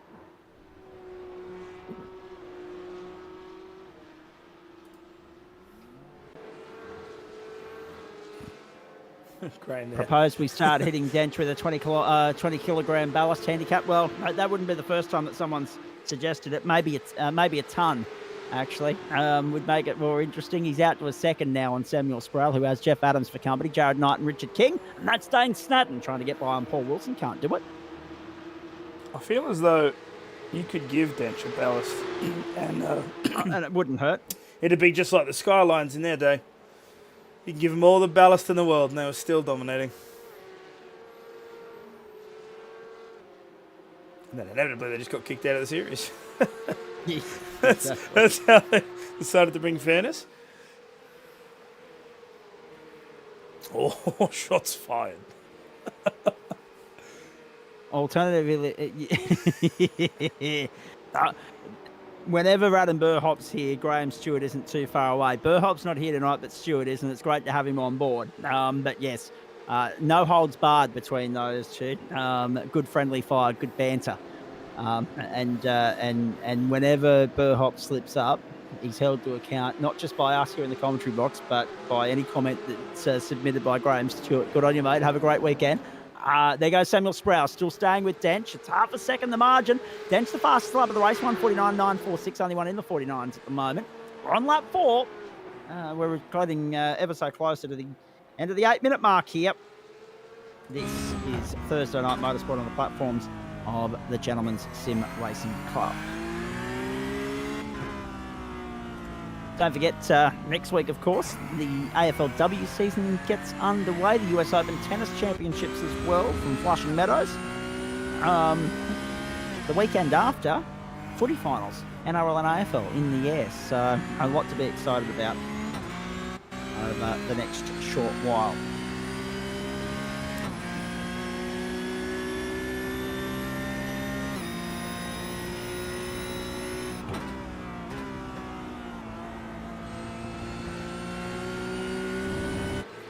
There's really, truly something about that whine of that engine. It just gets me going. Sometimes we just got to be quiet for a few seconds and let the engine do the talking, because it is a sweet, sweet sound. There's no doubt about that. We're riding with Adam Lavis at the moment, sitting there in 10th. Look at the weaving, left to right, down the hanger straight. So I must say, I'm somewhat relieved, Daniel. It is a lot tamer than what we had with the Mustangs. A lot tamer. These guys have behaved themselves. It is, but also there's less cars, which is a shame. So it's one of those things where it's, yes, they're being a lot more sensible, I guess, than we saw in the production cars. Most of the incidents, I think none of the incidents are due to contact. I think they were all just people going wide, or using a little bit too much throttle. Of course, no traction control in these cup cars. And we're still seeing some of the gaps there. Sproul within the 5/10, Jackson within 5/10 there as well. Lavis just moving outside of that to Nick Wood there in P9. But 40 minutes, a single race, not a sprint. So Sproul keeping Dench honest, but we know how this game works. We know how this unfolds. We know that Dench will just be controlling the pace of the field clinically and comfortably, and then all of a sudden he'll come out with a 5-second lead after the pit stop sequence. We've done this rodeo a fair few times over the last few seasons, and just when you think that you've got a smidgen of hope, as in anyone but M. Dench, that is, all of a sudden that hope is sucked out from your sails at a fair rapid rate of knots. So Sproul can sit there as much as he likes at the moment, but you just get the feeling that Dench is holding a couple of cards very close to his chest. And this is just to go back to what you were saying before as well, which is that thing with fairness and competition between the open and the elite class. And the thing is, sometimes I agree, you might look at someone like, say, Matthew Dench and think, what's the point? But that's the wrong mindset to have, because he's figured it out, you can figure it out. And so when you race against these people, when you race against these aliens, as people like to put them, you inevitably get better because you're watching what they do ahead of you. And you're being like, okay, well, he's braking later there. Maybe I can brake later there. Or he's fuel saving like this. Maybe I can fuel save like this. And it might take some time, but inevitably, these guys are going to catch him. And when they do, you're not going to be able to take your eyes off the screen because it's going to be 100% the entire time. And that's what I'm looking forward to. Parramatta now lead Penrith 28-4 as we go around the grounds. Thursday night football and Thursday night motorsport in tandem. If you got your sports bar set up still, ladies and gentlemen, from earlier in the year when we've had things like the FIFA Women's World Cup and the Ashes and the Netball World Cup and very soon to be the One-Day Cricket World Cup as well. Yes, one thing's for certain. Us on one screen, that on the other. Keep that one on mute. Keep us turned up because we'll update you on what's going on with both anyway. 1:49.946, Matt Dench, the fastest lap of the race as we start lap 7 at Silverstone. So that's going to put us on the trajectory of, well, they're about 1 minute 50 a lap, aren't they? So, I mean, you take a minute off 12, and that's 11, 22:33, and then you'd probably be safe betting to get at least 3 laps from there, maybe 4 with your splash and dash. So, what are we thinking? 6, 12, 18, 22 laps tonight? That's, yeah. I was only out by a couple of seconds with that original guesstimate of 19 for the second Mustang race. But I think 22 is safe fishing here at Silverstone. Because remember, we've got that leverage of 2 minutes to play with. Mm-hmm. Longer circuit, longer leverage with the clock. So we continue to watch Nick Wood here. Sitting in 9th place at the moment, second in split. Following the leader of the split, Paul Wilson, who's also the championship leader in the open split at the moment. And behind them is Adam Lavis. So the top 3 in the shot. And then 3.5 seconds back to Philip Clark at the top of screen there. And just behind him is David Christensen. So the top 5 are all in that straight of one another. And there it is on the totem pole on the left-hand side of your screen, ladies and gentlemen. The breakdown of who's in what class and what the margins are between them. The end of lap 7 as Dench comes back to the main straight. So Sproul is second. Adams is third. Jeff Adams, well played. No mean feat to keep someone like Jared Knight at bay because we know what Knight is doing in GT4 at the moment. We know he's a good, serious peddler and operator. And Jeff Adams has contained him nicely thus far. But again, he's Knight up to no good. He's not going to one-up Jeff Adams through the pit stop sequence. And we can't be too far away from people reaching that threshold of being able to pit and get home. We won't be too far away from that. And if we see someone go early, we're going to get an indication as to what our fuel window is, where our critical lap is. So we'll know that the critical lap is where the earliest you can pit up and get home.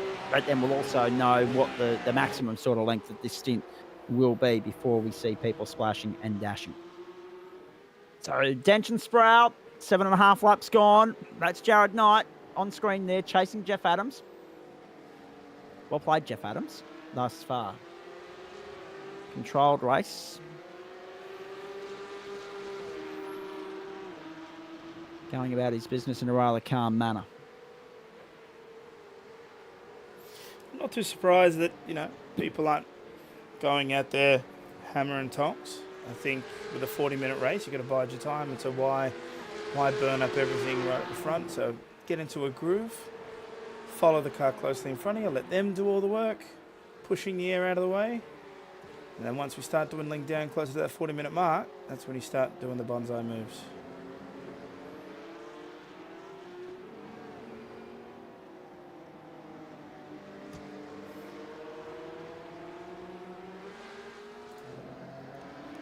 So Jared Knight, Nick Wood. There's Nick Wood, 9th place at the moment, still lurking, still hovering. Applying the pressure to Paul Wilson. 15 minutes gone. 8 laps gone. The old main straight, Santander Bridge. We remember that. There's a few young'uns out there in the ranks that wouldn't remember old school Silverstone. Of course, we haven't seen this configuration of the circuit used. As I said, they removed the ability to do so when they reinvented the wheel. and redid the now main straight the way that they did. Yeah, we haven't seen this configuration used in the real world since the end of the 2009 British Grand Prix. In Formula One, because obviously MotoGP moved from Donington Park at the end of 2009 over to the new Silverstone circuit.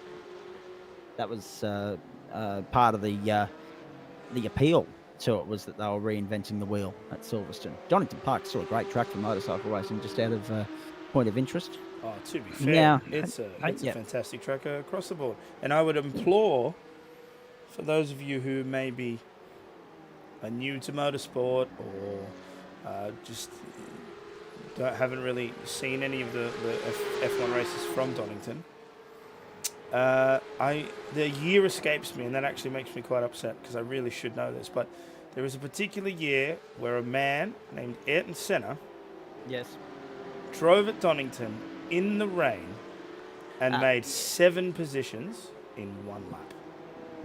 Yes, the 1993 European Grand Prix. 93. I'm actually upset with myself I didn't remember that, but I implore you, if you can, if you've got yourself an F1 TV subscription, go find it on the archives.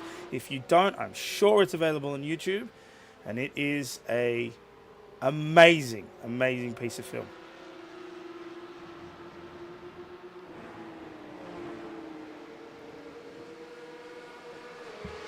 So still we have Nick Wood sitting in there patiently. So, again, I look at the gamesmanship. Sproul and Dench, Knight hovering with Adams, letting Adams do the heavy lifting, pull him along, and he might save a little bit of fuel. Nick Wood, I think, might be doing the same here to Paul Wilson. And in doing that, Adam Lavis is actually latching onto the fight. Adam Lavis has clawed back some ground here. And it's about to be a three-way fight for the lead in the open split.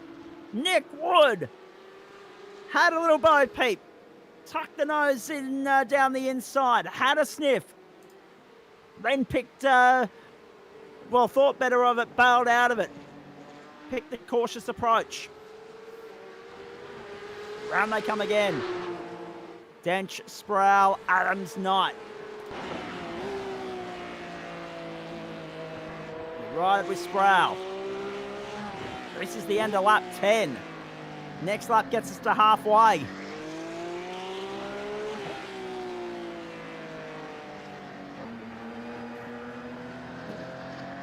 And across the line we'll go. So yeah, the general mathematics of it, there's the start-finish line, 18:35. So that's the start of lap 11. So if you add another minute 50 to that, that's 20:25. 20 minutes and 25 seconds for those of you playing along at home, not the year.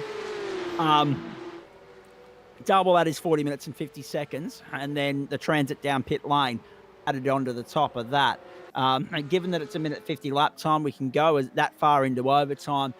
So that's why I think somewhere in that 40th minute of play, we'll start lap 22 of this race, if I'm a gambling man. And that's Brett Bradbury doing his best exhibition work, pirouetting down the main straight and rejoining. In fact, Brett's now parked up 3 laps down and he's bailed and pulled out. Gone for the night. Chris Blakely still running last at the moment, 8th in the elite split, 15th on track and last of the runners. Nick Wood, blinky billing in and out. Uh-oh. Well, he made the move stick, I guess. He can fingers crossed phase through the opponent. that doesn't go belly up for him. He got the job done. He takes the lead in the open split away from Paul Wilson. Adam Lavis is still in the fight as well. Here's Dane Snadden all over the back of Richard King. The fight for 5th is on. Knight's right there with Adams as well. So there's 4 active battles raging on the circuit at the moment. 2 of them are for the lead in the respective classes. One of them's for a podium in the elite split. The next one is for 5th in the elite split. All happening at Legacy Silverstone,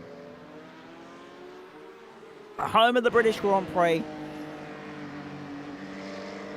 Has, and always will be. And we watch Dane Snadden bring him back to the main straight. We're riding on board with him.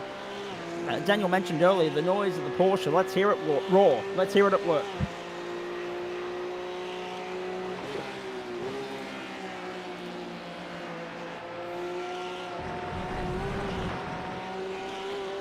Not like that.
Richard King withstanding the pressure here very nicely.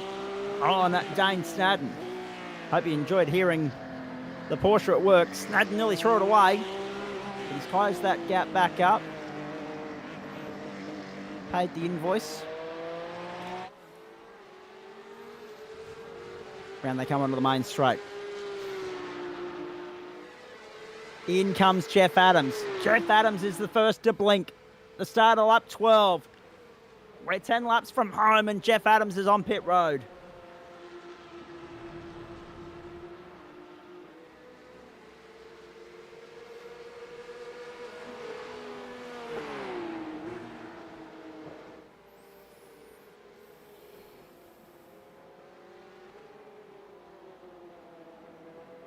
Bit of change unfolding here as Jackson goes around the outside of Richard King and Dane Snadden pounced on that as well. Richard King has dropped 2 positions in the space of 30 seconds.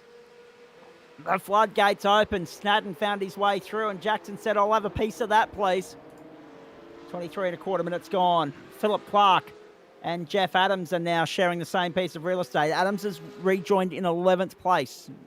Just for those of you playing along at home, he's the benchmark. He's kind of the gauge at the moment because he was the first to blink and jump into pit lane. So we'll get an indication now as to where the rest of the field is going to pan out in this as it starts to cleanse.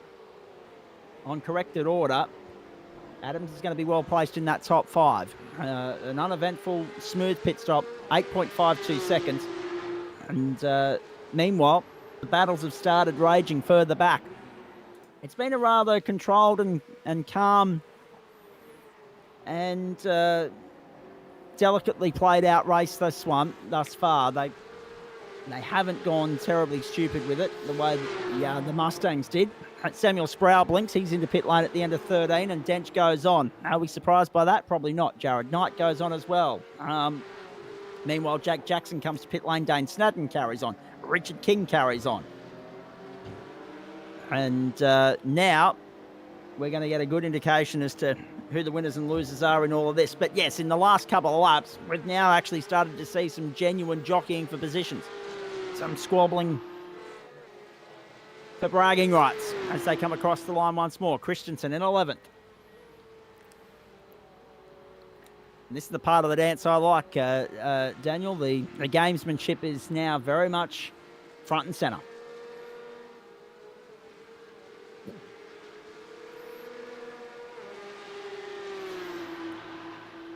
So I'd assume Matthew will most likely come in at the end of this one,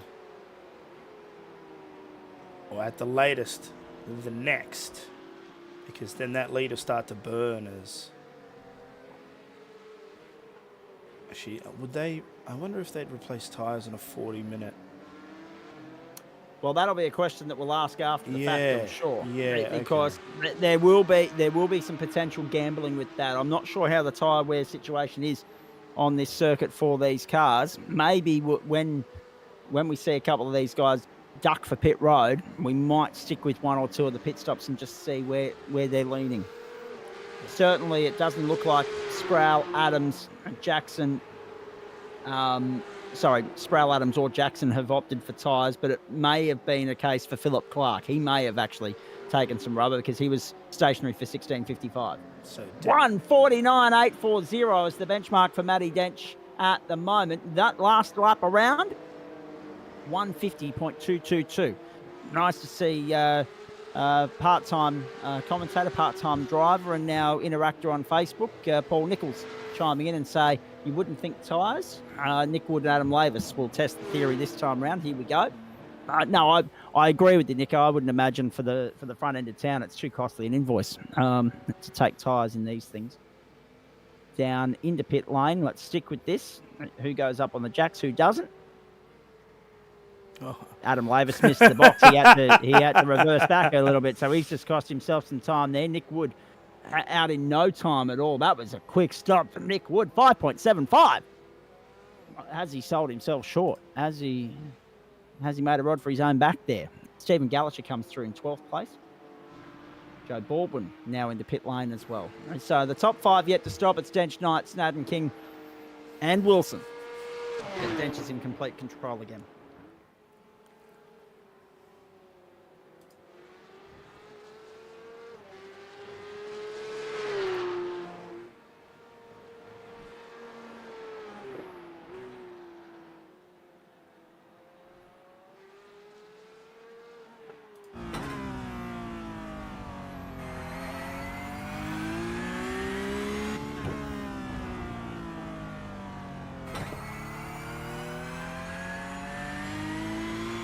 He's still going. Yeah, I'm not surprised by that. This is Matt Dench we're talking about, the master of fuel saving, the master of the craft, and it's now lap 16. So this is a very long stint. He's almost going to get 30 minutes out of the tank if he can get another lap out of it here. And he's still clocking 1 minute 50.4s. It's incredible. Joe Baldwin, 15th at the moment, all over the back of Philip Clark like a cheap suit. No,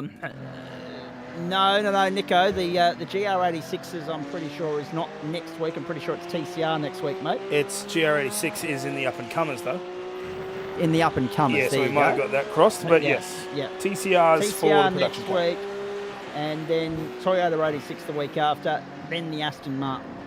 But I like your thinking. I like your style. Hopefully we do see more of the Toyota 86s turn up than what we had last time when we went to, I think it was Motorland Aragon, actually. Now, Joe Baldwin, 14th. Actually, Nico had me second-guessing myself then because I said TCR and I was pretty confident of it. And I was like, hang on, let me check the calendar. No, very nicely done. 29 minutes gone. Matt Dench is on lap 16. Joe Baldwin's just coming around to start lap 16 now, having already completed his pit stop, though. And so that explains why there's such a discrepancy in where these cars are on circuit. I mean, the overall pace of Dench doesn't help matters either. Oh, Baldwin's wide and kicking up dust. Oh, but so is... and he wasn't alone. Monkey so see, monkey do. Philip Clark did it as well.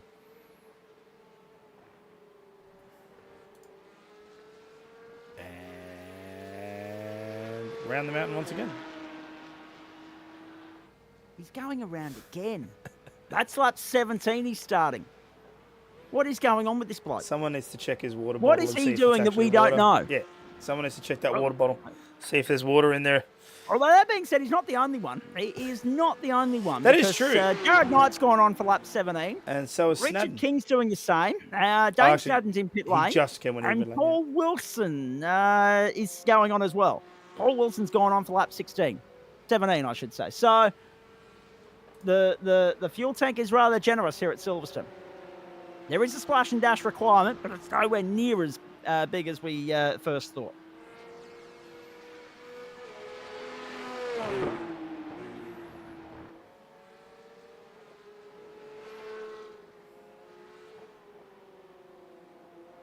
I'll tell you what, so let's have a look at positional gains thus far. 4 for Richard King, 5 for Paul Wilson, but they're yet to stop.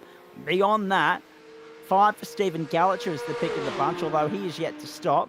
So there isn't really anything terribly fascinating to write home about as far as position gains and losses are concerned. There goes Samuel Sproul trying to get down on the inside of Paul Wilson. He is first on corrected order at the moment until Matt Dench comes to pit lane. Hopefully this time by, you would suspect. 9 minutes to go on the clock. Dench to complete the end of lap 17 this time around. Sproul goes to 4th. The first of those two have stopped. It's all happening.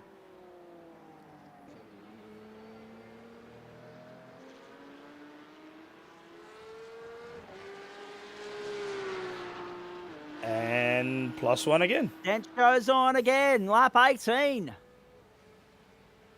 In comes Jared Knight. He blinks at this. He balks at this point. And Jake Jackson we've picked up. Chasing Dane Snadden. That is for position on the racetrack. And in the elite split as well, I might add.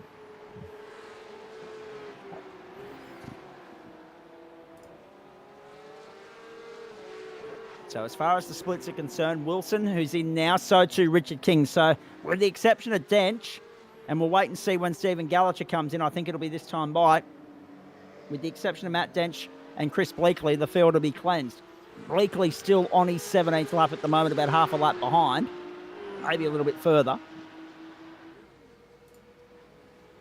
So we're still waiting for Gallacher, Bleakley and Dench to pit. And surely Gallacher and Bleakley go this time by the end of lap 17. And only Dench gets us to 18. What a surprise. Actually, no, I'm not. I can't say I'm terribly surprised by any of that, actually. This is Dench doing Dench things, and it's been clinical again. He's being tested in this championship, but again, even with a drop round, used up 0 points, one at that, he is still in a demanding, commanding, dominant position in this fight.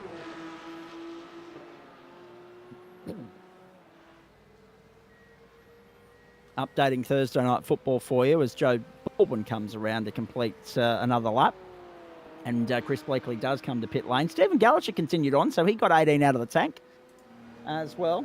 Parramatta leading Penrith 28-4 at the moment. So Penrith letting one hand slip out of that minor premiership. Here comes Matty Dench to pit lane.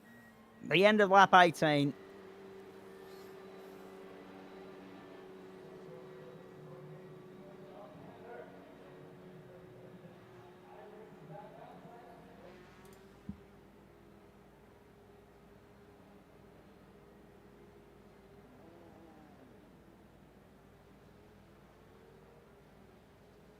Dench to pit road, Dench stops, Dench collects minimal fuel and carries on. 5.47. 5.47 faster. Faster than Nick Wood's time. 5.28 of a second. Sproul comes out. They're in second position out of Cops Corner. Now into Maggots and Beckett's, and Dench is gone. So Sproul was about 3/4 of a second behind before he came into the stop. And now he's 3.1 behind. And so again, Dench with not just pure racecraft, but also a stop of 1.5 seconds quicker than Sproul, has cleared out and checked out to an almost unassailable margin with 5.5 minutes on the clock. Actually, at this point in time, Daniel, with very little happening on the racetrack by way of positional battle, let's ride on board with the master, Matt Dench. Let's go for a lap with him. Let's hear the man, the master, the maestro at work and see how he operates. And then we can ask him some questions about it when we get to the checkered flag in the post-race show. Let's go.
I don't know about you, Daniel, but I just love listening to this bloke at work.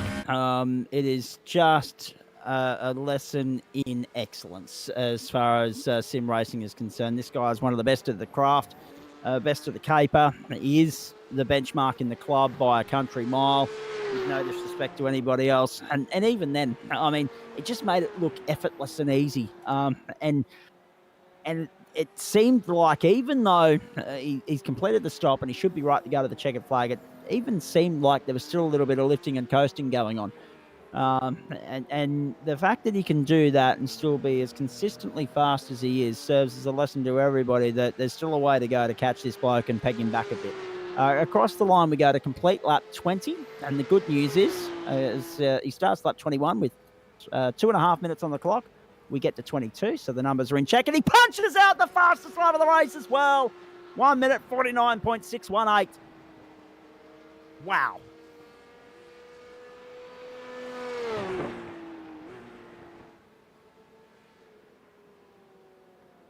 Just wow.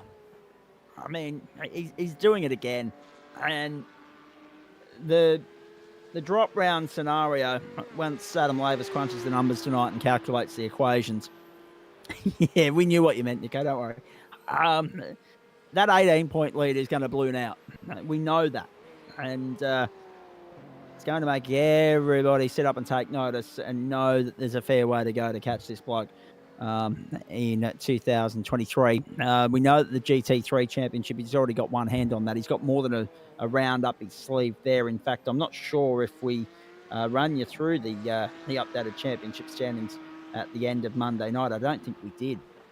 But I can open that document now and update you, ladies and gentlemen, just while we go through the motions here, because let's face it, there's one battle on track. It's between Adam Lavis and Paul Wilson. It's for second in the open split. Nick Wood, the leader of that, by 2 seconds at the moment over Adam Lavis. White flag out this time by Matty Dench, 106 points clear of Oscar Glissett, and Nick Wood, both tied on 240, 238 for Simon Cox and 203 for Richard King. Now, Wayne Hewitt's on 200 points, so 3 points separates fifth and sixth.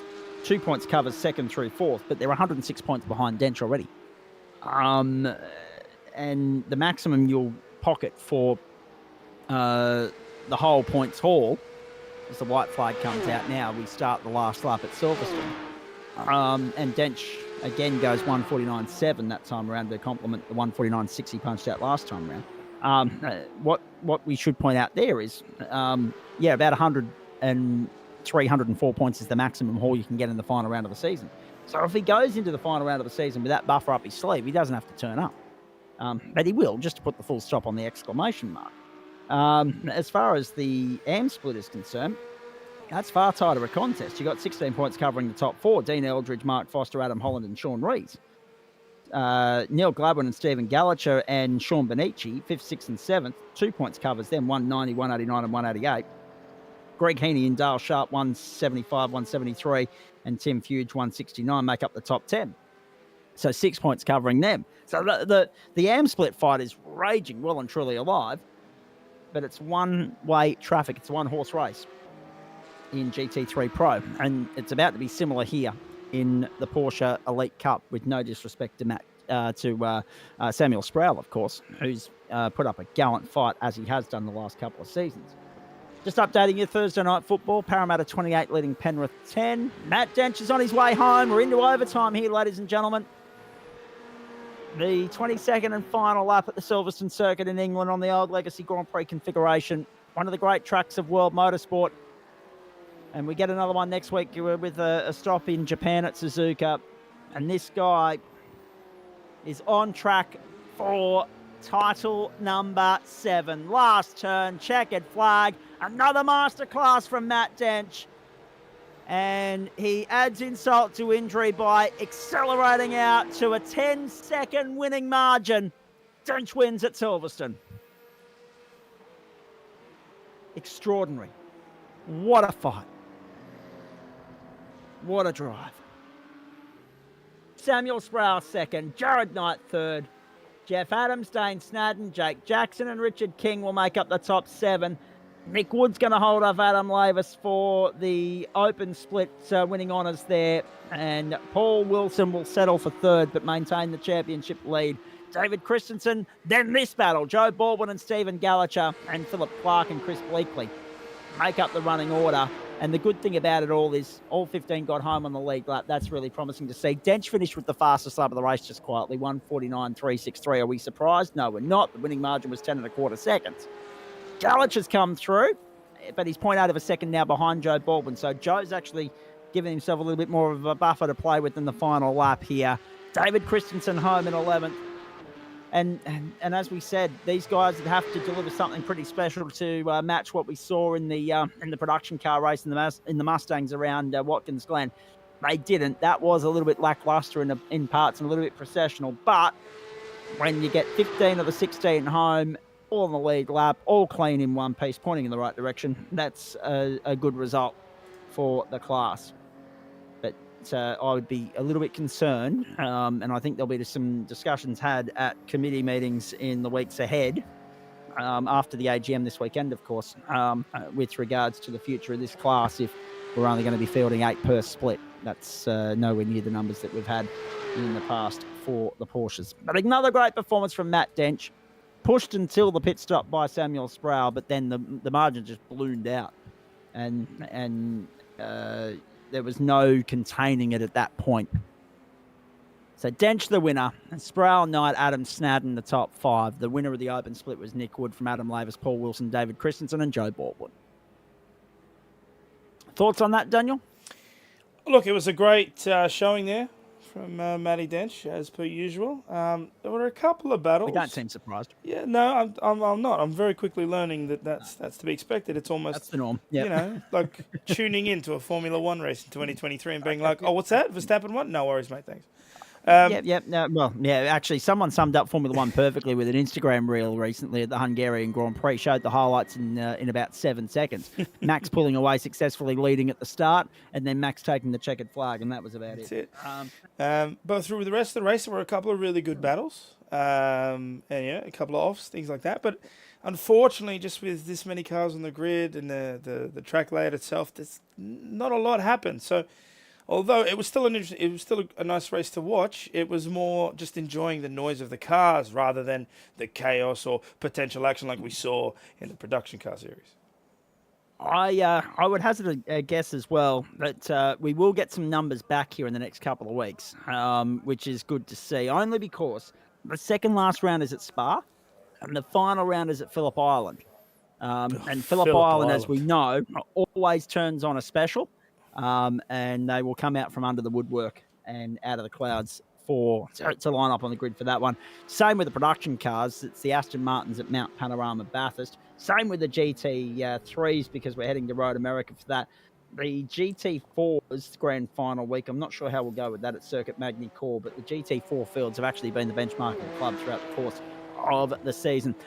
Let's get stuck into the post-race show here. That was David Christensen doing a bit of pirouette work early in the piece. Let's get stuck into the post-race show. We won't hold you up too long, ladies and gentlemen. There's not really much to dissect from all of that. We're still actually trying to pick apart what happened in the production cars earlier, if we're perfectly honest with you. And I think Ben Woods is as well. Samuel Sproul, Jared Knight, welcome into you. Hey, Knighty, well done. Third place in the end, and tactically, we saw the plan executed to a teammate. You played that beautifully. Jeff Adams did all the heavy lifting for you, pulled you along for the ride. You let him take the freight, and then pipped him in strategy play in the pit lane and ended up walking away quite comfortably with third. Well done. Yeah, thanks, Zach. I knew I was probably going to be a couple of tenths off Sam and Denchy. So, yeah, the strategy was to just... I botched the start initially, but just decided to tuck in behind Jeff there and save a bit of fuel and save some tyre. And thought I actually ran a pretty good race. I was coming home with a bit of a wet sail to Sam there. He was just a bit too far up the road, but as always, just seems like tyre wear and fuel burn doesn't exist on Denchy's cars. He just pantsed us. Well, that's a fair point, actually. He's standing by to stop by and have a chat with us here in just a moment. So too Nick Wood, the winner of the Open Split tonight, who we'll get to in a moment. But whilst we've got you here, Nighty, it's nice to see you back on the grid.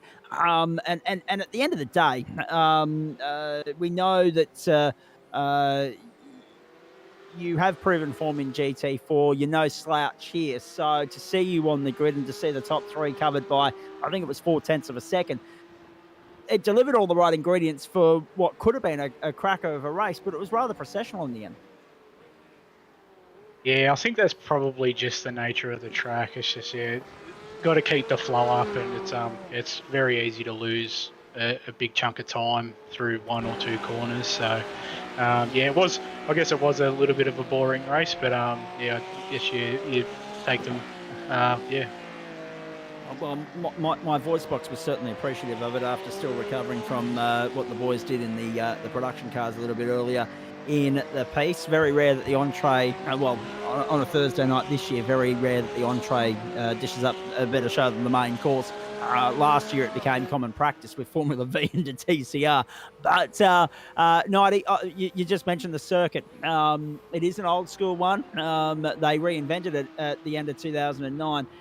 It's nice that the legacy circuit lives on in the virtual world, but there's something to be said about Grand Prix tracks and that they don't always necessarily suit tin top cars.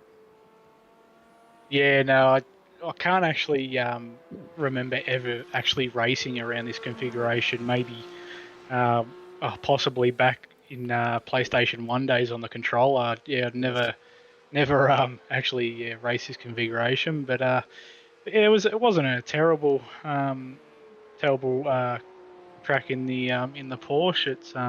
It's nice just got to be easy on that throttle pedal. Indeed.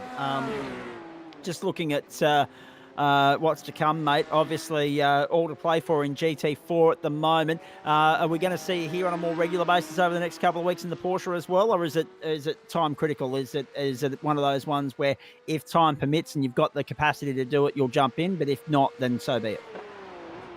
Yeah, if time permits, I'll jump in. I fell out of love with it for a while. It was actually probably my favourite car, but then I don't know, they updated it and I just wasn't comfortable in it. But it's been cutting a few more laps in it a bit lately, and finding the love back. So whenever I can, I'll definitely be jumping on to race against these boys.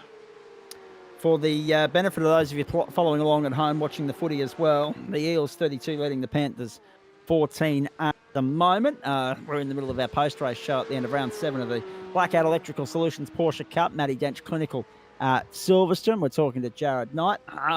Mates, it's interesting, isn't it, that you say that and people fall in and out of love with cars all the time, and the Porsche is one of those challenging ones to get your head around. And of course, we've reinvented the wheel. We've gone from the 991 to the 992, and we know also, and this will probably test the waters a little bit, we can't be too far away from another big content drop, and therefore patch updates and the like from iRacing themselves. And I know a few people that are always worried about what that does to the different machinery that they drive, be it bot updates or the like. Yeah, season 3 tends to be the big drop of the year. So no doubt that there's going to be a bucket load of content coming out in a couple of weeks, and a few cars will get some adjustments. But I guess that's just part of the iRacing service. Indeed it is. Now, while we've got you, mate, hey, nice performance so far in the GT4 series. Business end of that starting next week, of course, the last 3 rounds of the campaign, and Modal and Aragon. So another Grand Prix circuit, but this time it's one of the 2-wheel variety. Yeah, I had a good running in the GT3 at Aragon earlier in the season, and I'm actually quite surprised how far up on the standings I am. It's nowhere near comfortable in that Aston. I'm sort of regretting my decision, but you deal with the cards you're given, and hopefully last 3 rounds we can get a solid chunk of points. I think Sam's probably too far away for me, but might be a good shout at second. Indeed. Stay with me there, mate. We'll come back to you in just a moment because I just want to open up the conversation to the rest of the room here. Denchi, I was following, congratulations again on another clinical win. I was just following some banter here with you and Samuel Sproul, thanking, I think it might have been Race Control or iRacing even, for not cracking down on you guys curb riding. Am I right? Yeah, well, Adam put a post up there just before the race saying race control's got the green light to slap some penalty on us if we cut the curbs too much, and yeah, luckily we didn't cut the curbs they were looking for apparently. So. Indeed. Coming back to you in a moment, mate. Let's bounce across you. Let's bring in Nick Wood into the discussion because, Nick, that was a far better performance than what we saw at Watkins Glen. Watkins Glen, let's just put that to one side and forget about that as far as the production cars are concerned. I think a few people will be happy to see the back of the Mustangs after that. But you bounced back, you gained your composure, you put your head down, your bum up, put it into the Porsche for 40 minutes here, held off a hard-charging Adam Lavis and the championship leader, Paul Wilson. Well done, mate. Yeah, thank you. I don't know what you're talking about with Watkins Glen. I wasn't there, I don't know. Oh, no. Yeah, again, if you haven't seen it already, folks, if you're joining us late in the broadcast, go back and have a look at what happened at Watkins Glen. My goodness gracious me. It'll live long in the memories of those who saw it and unfortunately live long in the nightmares of those that were a part of it. But in saying that, mate, the Porsche's going well. Obviously, you're in the open split here with Paul and Adam and Joe and making a good play of it when you're in town. You haven't been a regular on this grid so far throughout the course of the season, but you've certainly got the pace when you are. I haven't managed to make it to every round, so out of the championship really, but it's, this is the first race I've actually done it without a mistake, so I'm happy about that and yeah, happy to take the win. And it's nice as well, isn't it? I mean, we talk about this time of the championship, and we see it in pro splits regularly as well. But people like you that aren't championship contenders per se, you can certainly come in and throw the cat amongst the pigeons and make or break somebody else's championship. You come in, you put a solid effort in, you take a couple of critical championship points away from those that might need them. In the back end of the championship, you're very well aware of the point situation there for Paul and Adam and Joe and the like. But to be a contender in a situation where you can't win the championship, but you can certainly help shape the championship. That's how does that sit with you? Yeah, pretty good. I just always try to be mindful of that, I guess, and be respectful of racing. Don't want to punt anyone off. Thoughts on this circuit? Because it's not everybody's cup of tea. I think that was reflected in the numbers on the grid tonight. But at the end of and it didn't throw up the most life-affirming race we've ever seen either. But from a personal standpoint, do you like the circuit? Yeah, I actually don't mind the circuit. I seem to have done quite a few Mazda races here, and that helped me learn the circuit, I think. And yeah, I don't mind it. Oh, it is a bit tricky.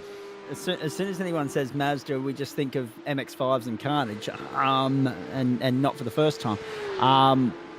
But in saying all of that, mate, how's the rest of the season treating you? I know we see you on a Monday night more regularly than a Thursday night. Yeah, definitely continue with Monday nights, and I'll get to Thursday nights I can, and yeah, go from there. While I've got you and also Jared Knight still, and I'll let you guys go at the end of this, because obviously, again, not being regulars in the championship, there's not too much in the way of questions that I can fire your way. 90 of the next three, and same question applies to Nick Wood. So 90 first, and then Nick, you can bounce in straight after he's done. The next three venues, we've got Suzuka for 40 minutes, we've got Spa for 60, we've got Phillip Island for a super sprint format, 3 races for the price of 1. Are they appealing to you? Can we see you lining up for those, or is it just dependent upon your personal schedules at the time? Personal schedules, but preference. I do like Phillip Island in this car. Yes. So that'd be a definite. I think. Should I be able to? And Spa. Yeah, we'll see how we go with that. And Suzuka, probably definitely not. I'm not a fan of Suzuka. We're not touching that with a barge pole. Very nicely done, Noddy. I was going to say too, wasn't surprised in the slightest when you said Phillip Island straight off, first cab off the rank. There will be a lot of people feeling exactly the same way and licking their lips about that one. Nick, what about you? Yeah, no, they're all great tracks. I don't mind any of them. Yeah, probably in the same order though. Okay, all right, copy that. Hey, I'll let you two boys go. Thanks for stopping by. Nick, well done on the win. Nighty, well done on the podium. Go well for the rest of the week, boys. Yeah, cheers, Zach. See you Monday. We certainly will. Thank you very much, and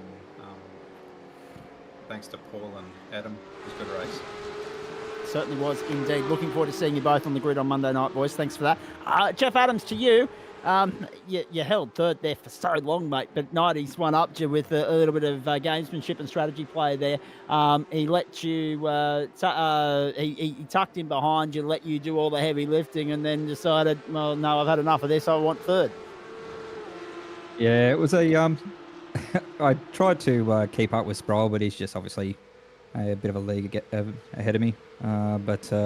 Yeah, I tried to get away, but there was no way with the toe on me, and so I ducked in early in the pits, tried to minimise the amount of help I was giving him. So that was the goal there, just to duck in and get out of the way. But and I managed to come out in a spot where there wasn't too many people, but yeah, just not fast enough. I think I just obviously burned the tyres out a little bit, trying to chase down Sproul there at the start. Wasn't just and again this track's a bit of a tyre management one, isn't it? Well, that's true actually. That brings me to another point that I'll raise with you blokes in a moment. But at the same time, when Dench and Sproul are in a different postcode and you're trying to go with them, it just goes to show how hard it is, mate. But in saying that as well, let's look at the positives as far as your result in the championship is, what it means for the championship. Fourth tonight, effectively third of the championship contenders. You were third coming into the round. There was no Sam Muir. There was no Guy Leach. There was no Brett Barker. There was no Corey Lazarus. So all your nearest opponents, your nearest opposition, the next one was Richard King, and he was down in seventh, and he's eighth in the title fight. So still looking good for a podium finish in the championship here, mate. Yeah, well, that was the trying to keep it clean as well. Gave me the extra points.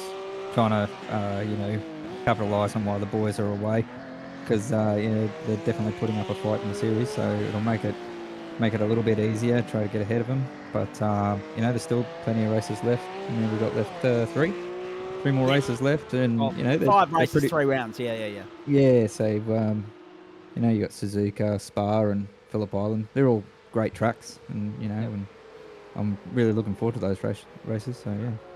I think Suzuka will be the hit and miss one of the 3. Everyone seems to love Spa. Everyone seems to love Phillip Island, and we certainly love the spectacle that comes with Phillip Island as well. And the fact that we've got Invert Racing there second up out of the 3 races, that whets the appetite. Don't worry about that. That's September 14 for you. We've got September 7 and August 31 to get through before that, folks. But that 3 weeks will go by just like that. Don't worry about that. So you mentioned tyres, Jeff. There was, I think, just Philip Clark taking rubber at the pit stop. Was there any benefit to even contemplating it when you came into the pit lane, or was it just a case of managing the tyres that you had under your belt at the time because the race was too short? No, never really thought about changing tyres.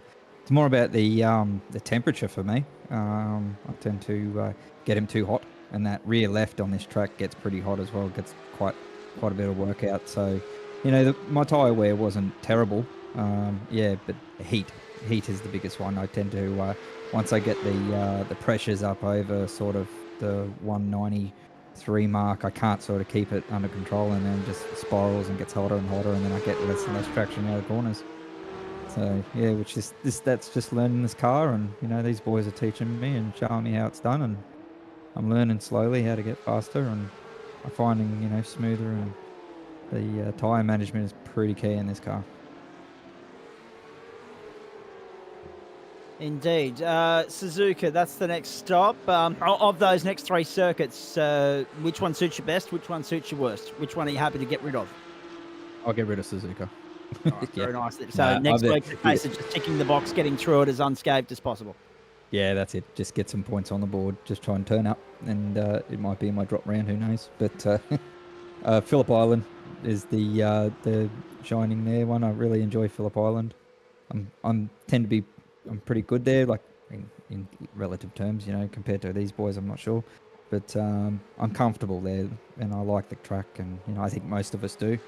It's a good fun track to race at. Indeed it is. Hey, very nicely done tonight, mate. Thanks for stopping on by. Go well for the rest of the season. As we say, top 3 in the championship is still very much there for the taking. Well done. Thank you very much, and go Para. Yes, good win for them tonight too. 32-18 over Penrith. And, I mean, the race for the finals is done for them, unfortunately, even with that victory tonight. But they've salvaged a little bit of pride, and they've got a little bit of revenge on Penrith, who now run the risk of losing the minor premiership, depending upon whether Brisbane can beat both Canberra and also Melbourne. And Penrith, of course, next week as we have a look at it. Yes, this is Thursday Night Motorsport, but we're talking NRL momentarily, ladies and gentlemen. Just bear with me here. Next week, of course, Penrith will go up against, on the Saturday afternoon, the North Queensland Cowboys, which they'd view as a must-win, given that they lost tonight. So it's going to come down to if Brisbane win 1-1, or if Brisbane win both, then Brisbane go through as minor premiers first seeds. For that first weekend of the finals. And all of a sudden, Penrith would go through second, but it doesn't change anything that they'd still have the second chance. They still host a home final. It's just in terms of who gets the JJ Giltinan Shield for the minor premiership. And if it was a win and loss for Brisbane, the same it is for Penrith. Penrith win on for and against differential anyway. Far superior. Good on you, mate. Thanks for that. They're looking good for a potential crack at a fourth consecutive grand final and maybe even a third premiership. So we wish them well. Go well for the rest of the week. We'll catch up next week. See you later, mate. Have a good one. Joe Baldwin, despite the initial thought that you weren't potentially going to be on the grid tonight, it was nice to see you out there. Just give us your take of the night that was, because at the end of the day, you've come home 5th in split. You've collected the championship points. You've moved up 3 spots on where you started, but there were a couple of moments, including that one off the start. Right there, yeah. I don't know what it is about starts. 9 out of 10 starts, I make up spots. I had 7 cars by the time we got to turn 1 there, and got a bit of a tap from old mate, which, we managed to save a spin, and then I got down the end here and almost killed Nick Wood in the braking zone, the first heavy one. So, but I missed him and just soldiered on. But after yesterday, I actually struggled with concentration towards the end of the race. I was getting a little bit uncomfortable. So it was just a matter of, like, I'll get as many points as I can. It might help me later in the season to secure a top 3 in the open split, maybe. I'm not sure, but that one right there, I missed him. Yeah. And got back on track without a slowdown. Yeah, I did. So, and then I cut a corner later on and got a huge slowdown at the end of lap 1 as well. So it went from I think 15th to 8th to last in 1 lap. So just the way the season's gone, I guess. Yeah, exactly. A little bit topsy-turvy, no doubt about that. Just before I continue with you, mate, a message from Samuel Sproul, and I just caught it on the bottom right-hand corner of the screen. Apologies from him. He's had a call from the missus, which takes priority over us every day of the week. So he wants to secure the Brownie points and stay in the good books. So we understand that, mate. Well done on second tonight, and we will catch up with you next week. The joys of being single, I don't have to worry about that sort of stuff. Although that being said, I'm in a lonely phase at the moment, so I wouldn't mind changing that. But at the same time, when you look at a broadcast like this, there's no way that the main man could take a phone call midway through the stream. So it would certainly be a double-edged sword if my status was to change anytime soon. Anyway, that's enough about me. Continuing with you, Joe. Silverstone Legacy, a bit of a hit and miss in terms of the turnout, and not the easiest circuit to produce, close door-to-door racing. But even at the end there, despite your various different moments throughout the course of the night, you and Stephen Gallacher ended up nose to tail at the very end of the race. Yeah, he made a couple of mistakes in the middle there, and I got I sort of got away from him by about 4.5 seconds, and I needed a break. So I went in and I pitted a little bit earlier than what I normally would have, and after that I noticed once he got clear, he put in some really good laps, so I knew he'd be close after the pit stop, but I think he came out only about 2 or 2.2 seconds or something behind me after the pit stop, and he chased me down. Thank God there wasn't one more lap. He probably would have got me, and I think he's actually my closest in points at the moment in the championship. So it was probably, if I'm going to salvage anything out of it, just pepping him at the end there will probably help the cause, I suppose. Absolutely. I did the best I could under the circumstances anyway. That's exactly right, mate. And at the end of the day, you got out there and you got some points, and you weren't expecting to be on the grid in the first place. No, So the fact that you got out there is a definite bonus. And as far as the championship's concerned, I mean, last week you were sitting third in the points fight coming into tonight, and you were 38 points clear of Chuk Fung Wong, who wasn't on the grid. You were 51 points clear of Stephen Gallacher, who was on the grid and your nearest opponent out of that. It was almost looking like maybe a bridge too far to try and get Adam and Paul, given that they were, Paul's that far up the road. It's not funny, 141 long points. way up the road, yeah. And Adam's the better part of 80 points up the road as well. So at the end of the day, tick the boxes, stay out of trouble, third in the championship, mate. Yeah, I only got 3 more rounds to go. I might actually go and do some practice for Suzuka. It's by far my worst track on the sim. I just can't get my head around the places.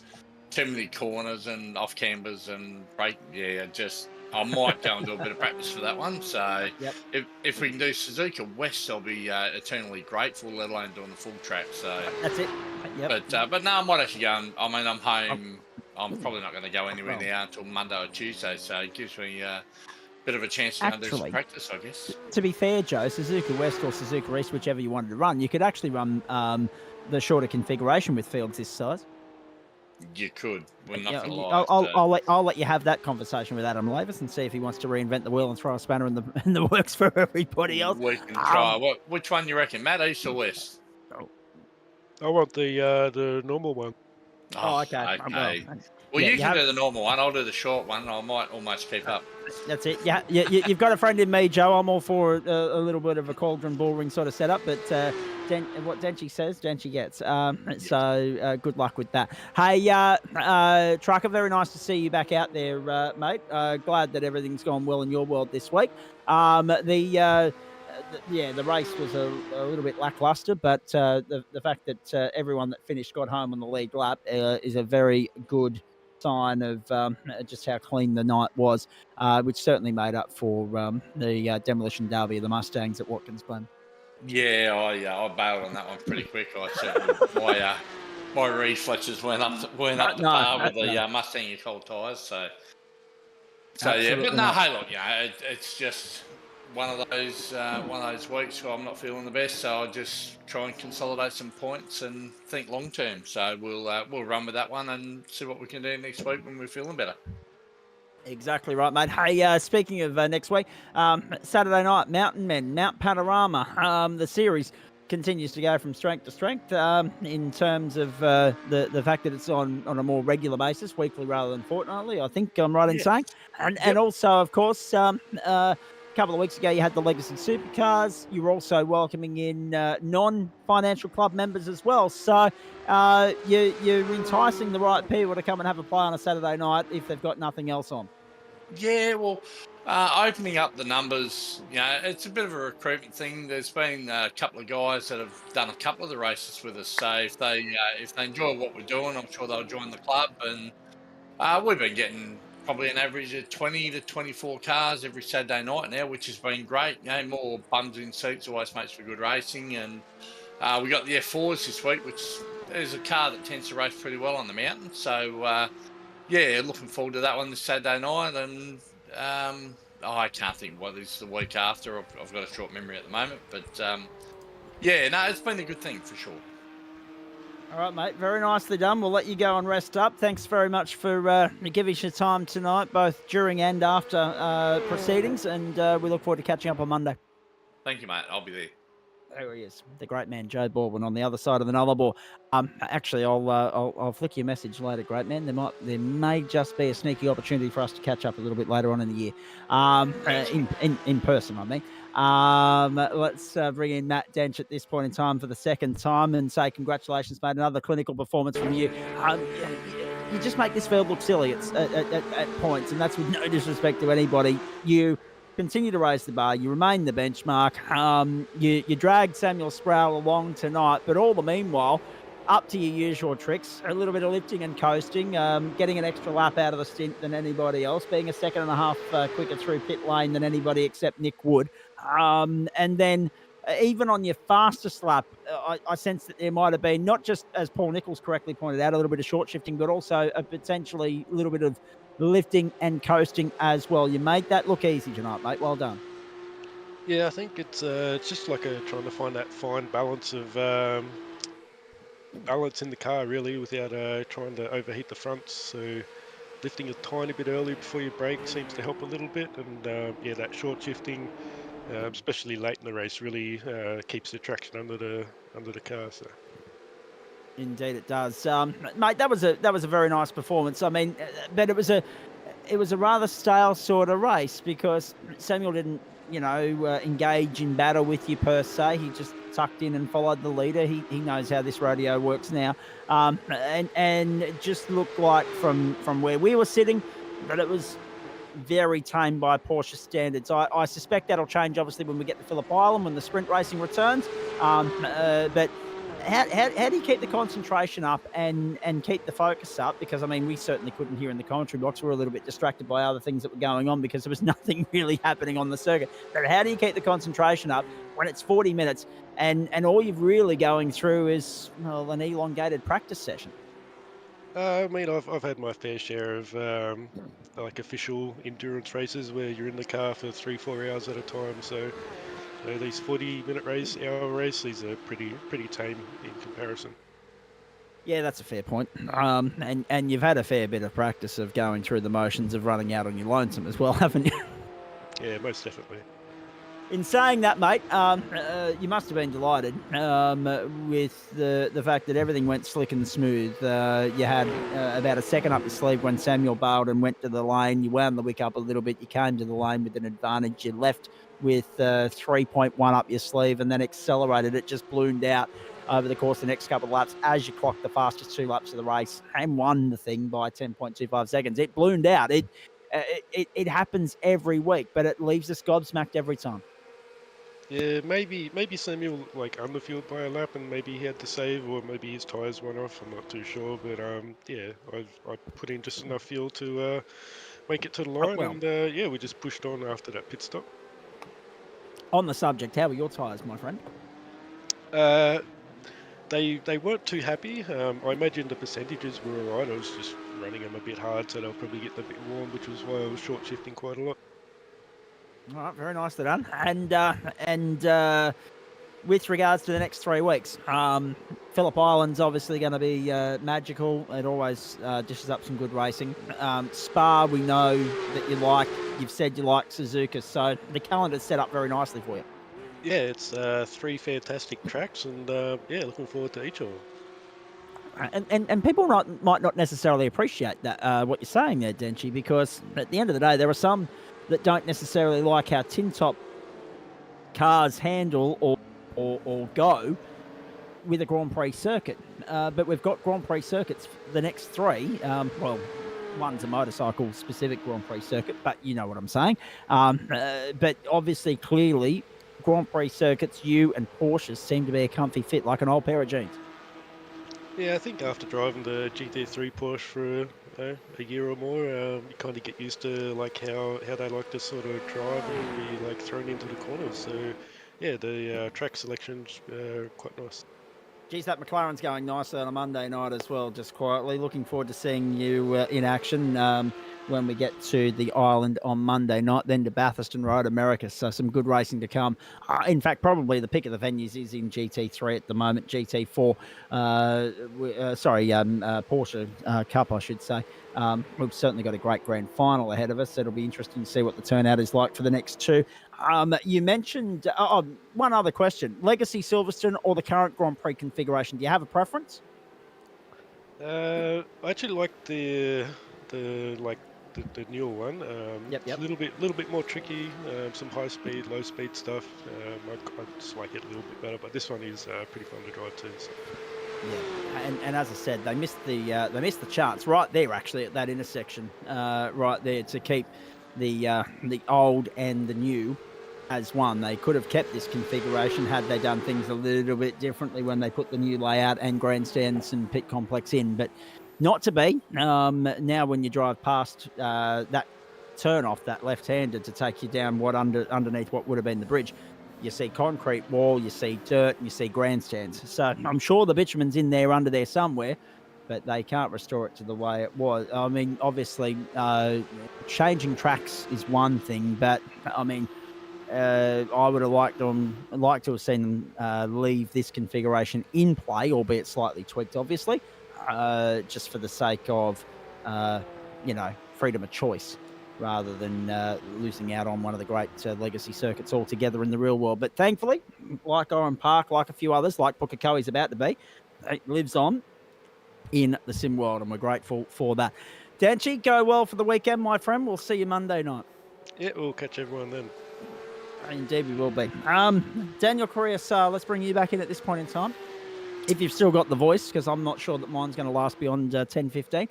After what the Mustangs did to us, what a night that was. Thoughts on what we've seen and maybe a driver of the night nomination? Oh, look, I enjoyed both of the events. I thought that obviously the production cars was a little in your face, and I'm still trying to recover from that one, to be honest. And again with the Porsche one, watching Matt do his thing, and some of the other little battles that happened, they were good. In terms of a driver, I really should write things down when you ask me this, because I always get lost in it, and then I'd probably say in the production cars, I reckon I'd give Matson a shout out, Peter Matson, because he really snuck up there at the end.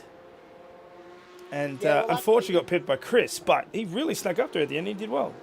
I must say, that's one thing I did overlook as well. I'm pretty sure Pete got a 10-second penalty for his contact on Nick Woods. So even though he crossed the line fifth, he might have actually dropped back a little bit in the same direction as Chris Whitaker. But I think Race Control will be having a few post-race conversations that may linger on into next Thursday night, quite frankly. That might be how long it takes them to review the tape. Get the coffee brewing, boys. You'll be there for a while.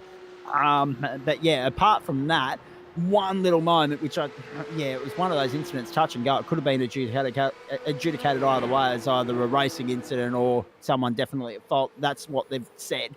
Apart from that, to get through in that carnage from 17th or 16th to 5th was quite the achievement.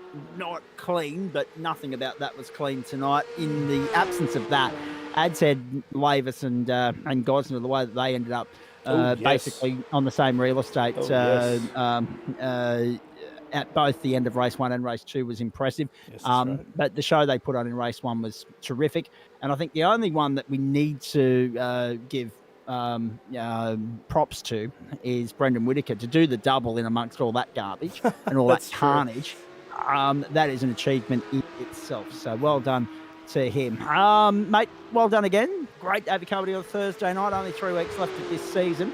There's a cloud over whether I'll be here next Thursday night, because I'm seriously tempted to go to Suncorp and see the Broncos play the Storm.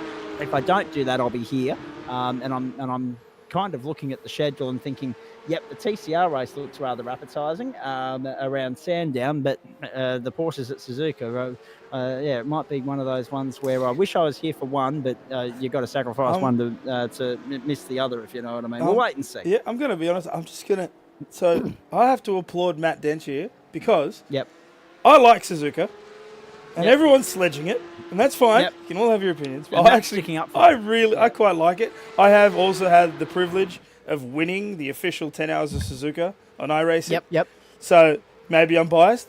I don't care. But I really do like Suzuka. But I also completely understand why people don't. So I do get it, but me personally, it's one of my favourite tracks.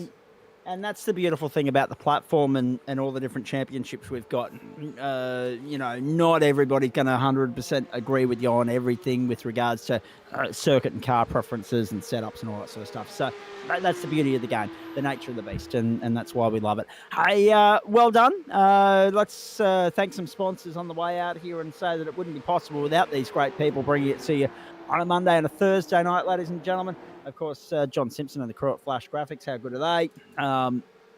Astute Finance, Insurance and Wealth in East Brisbane. Of course, before we go to the next slide, being in East Brisbane, of course, wealth goes out the window once you look at the economic decline of daylight saving and the fact that the tourism and the business sector loses $4.35 billion an annum. But, whatever.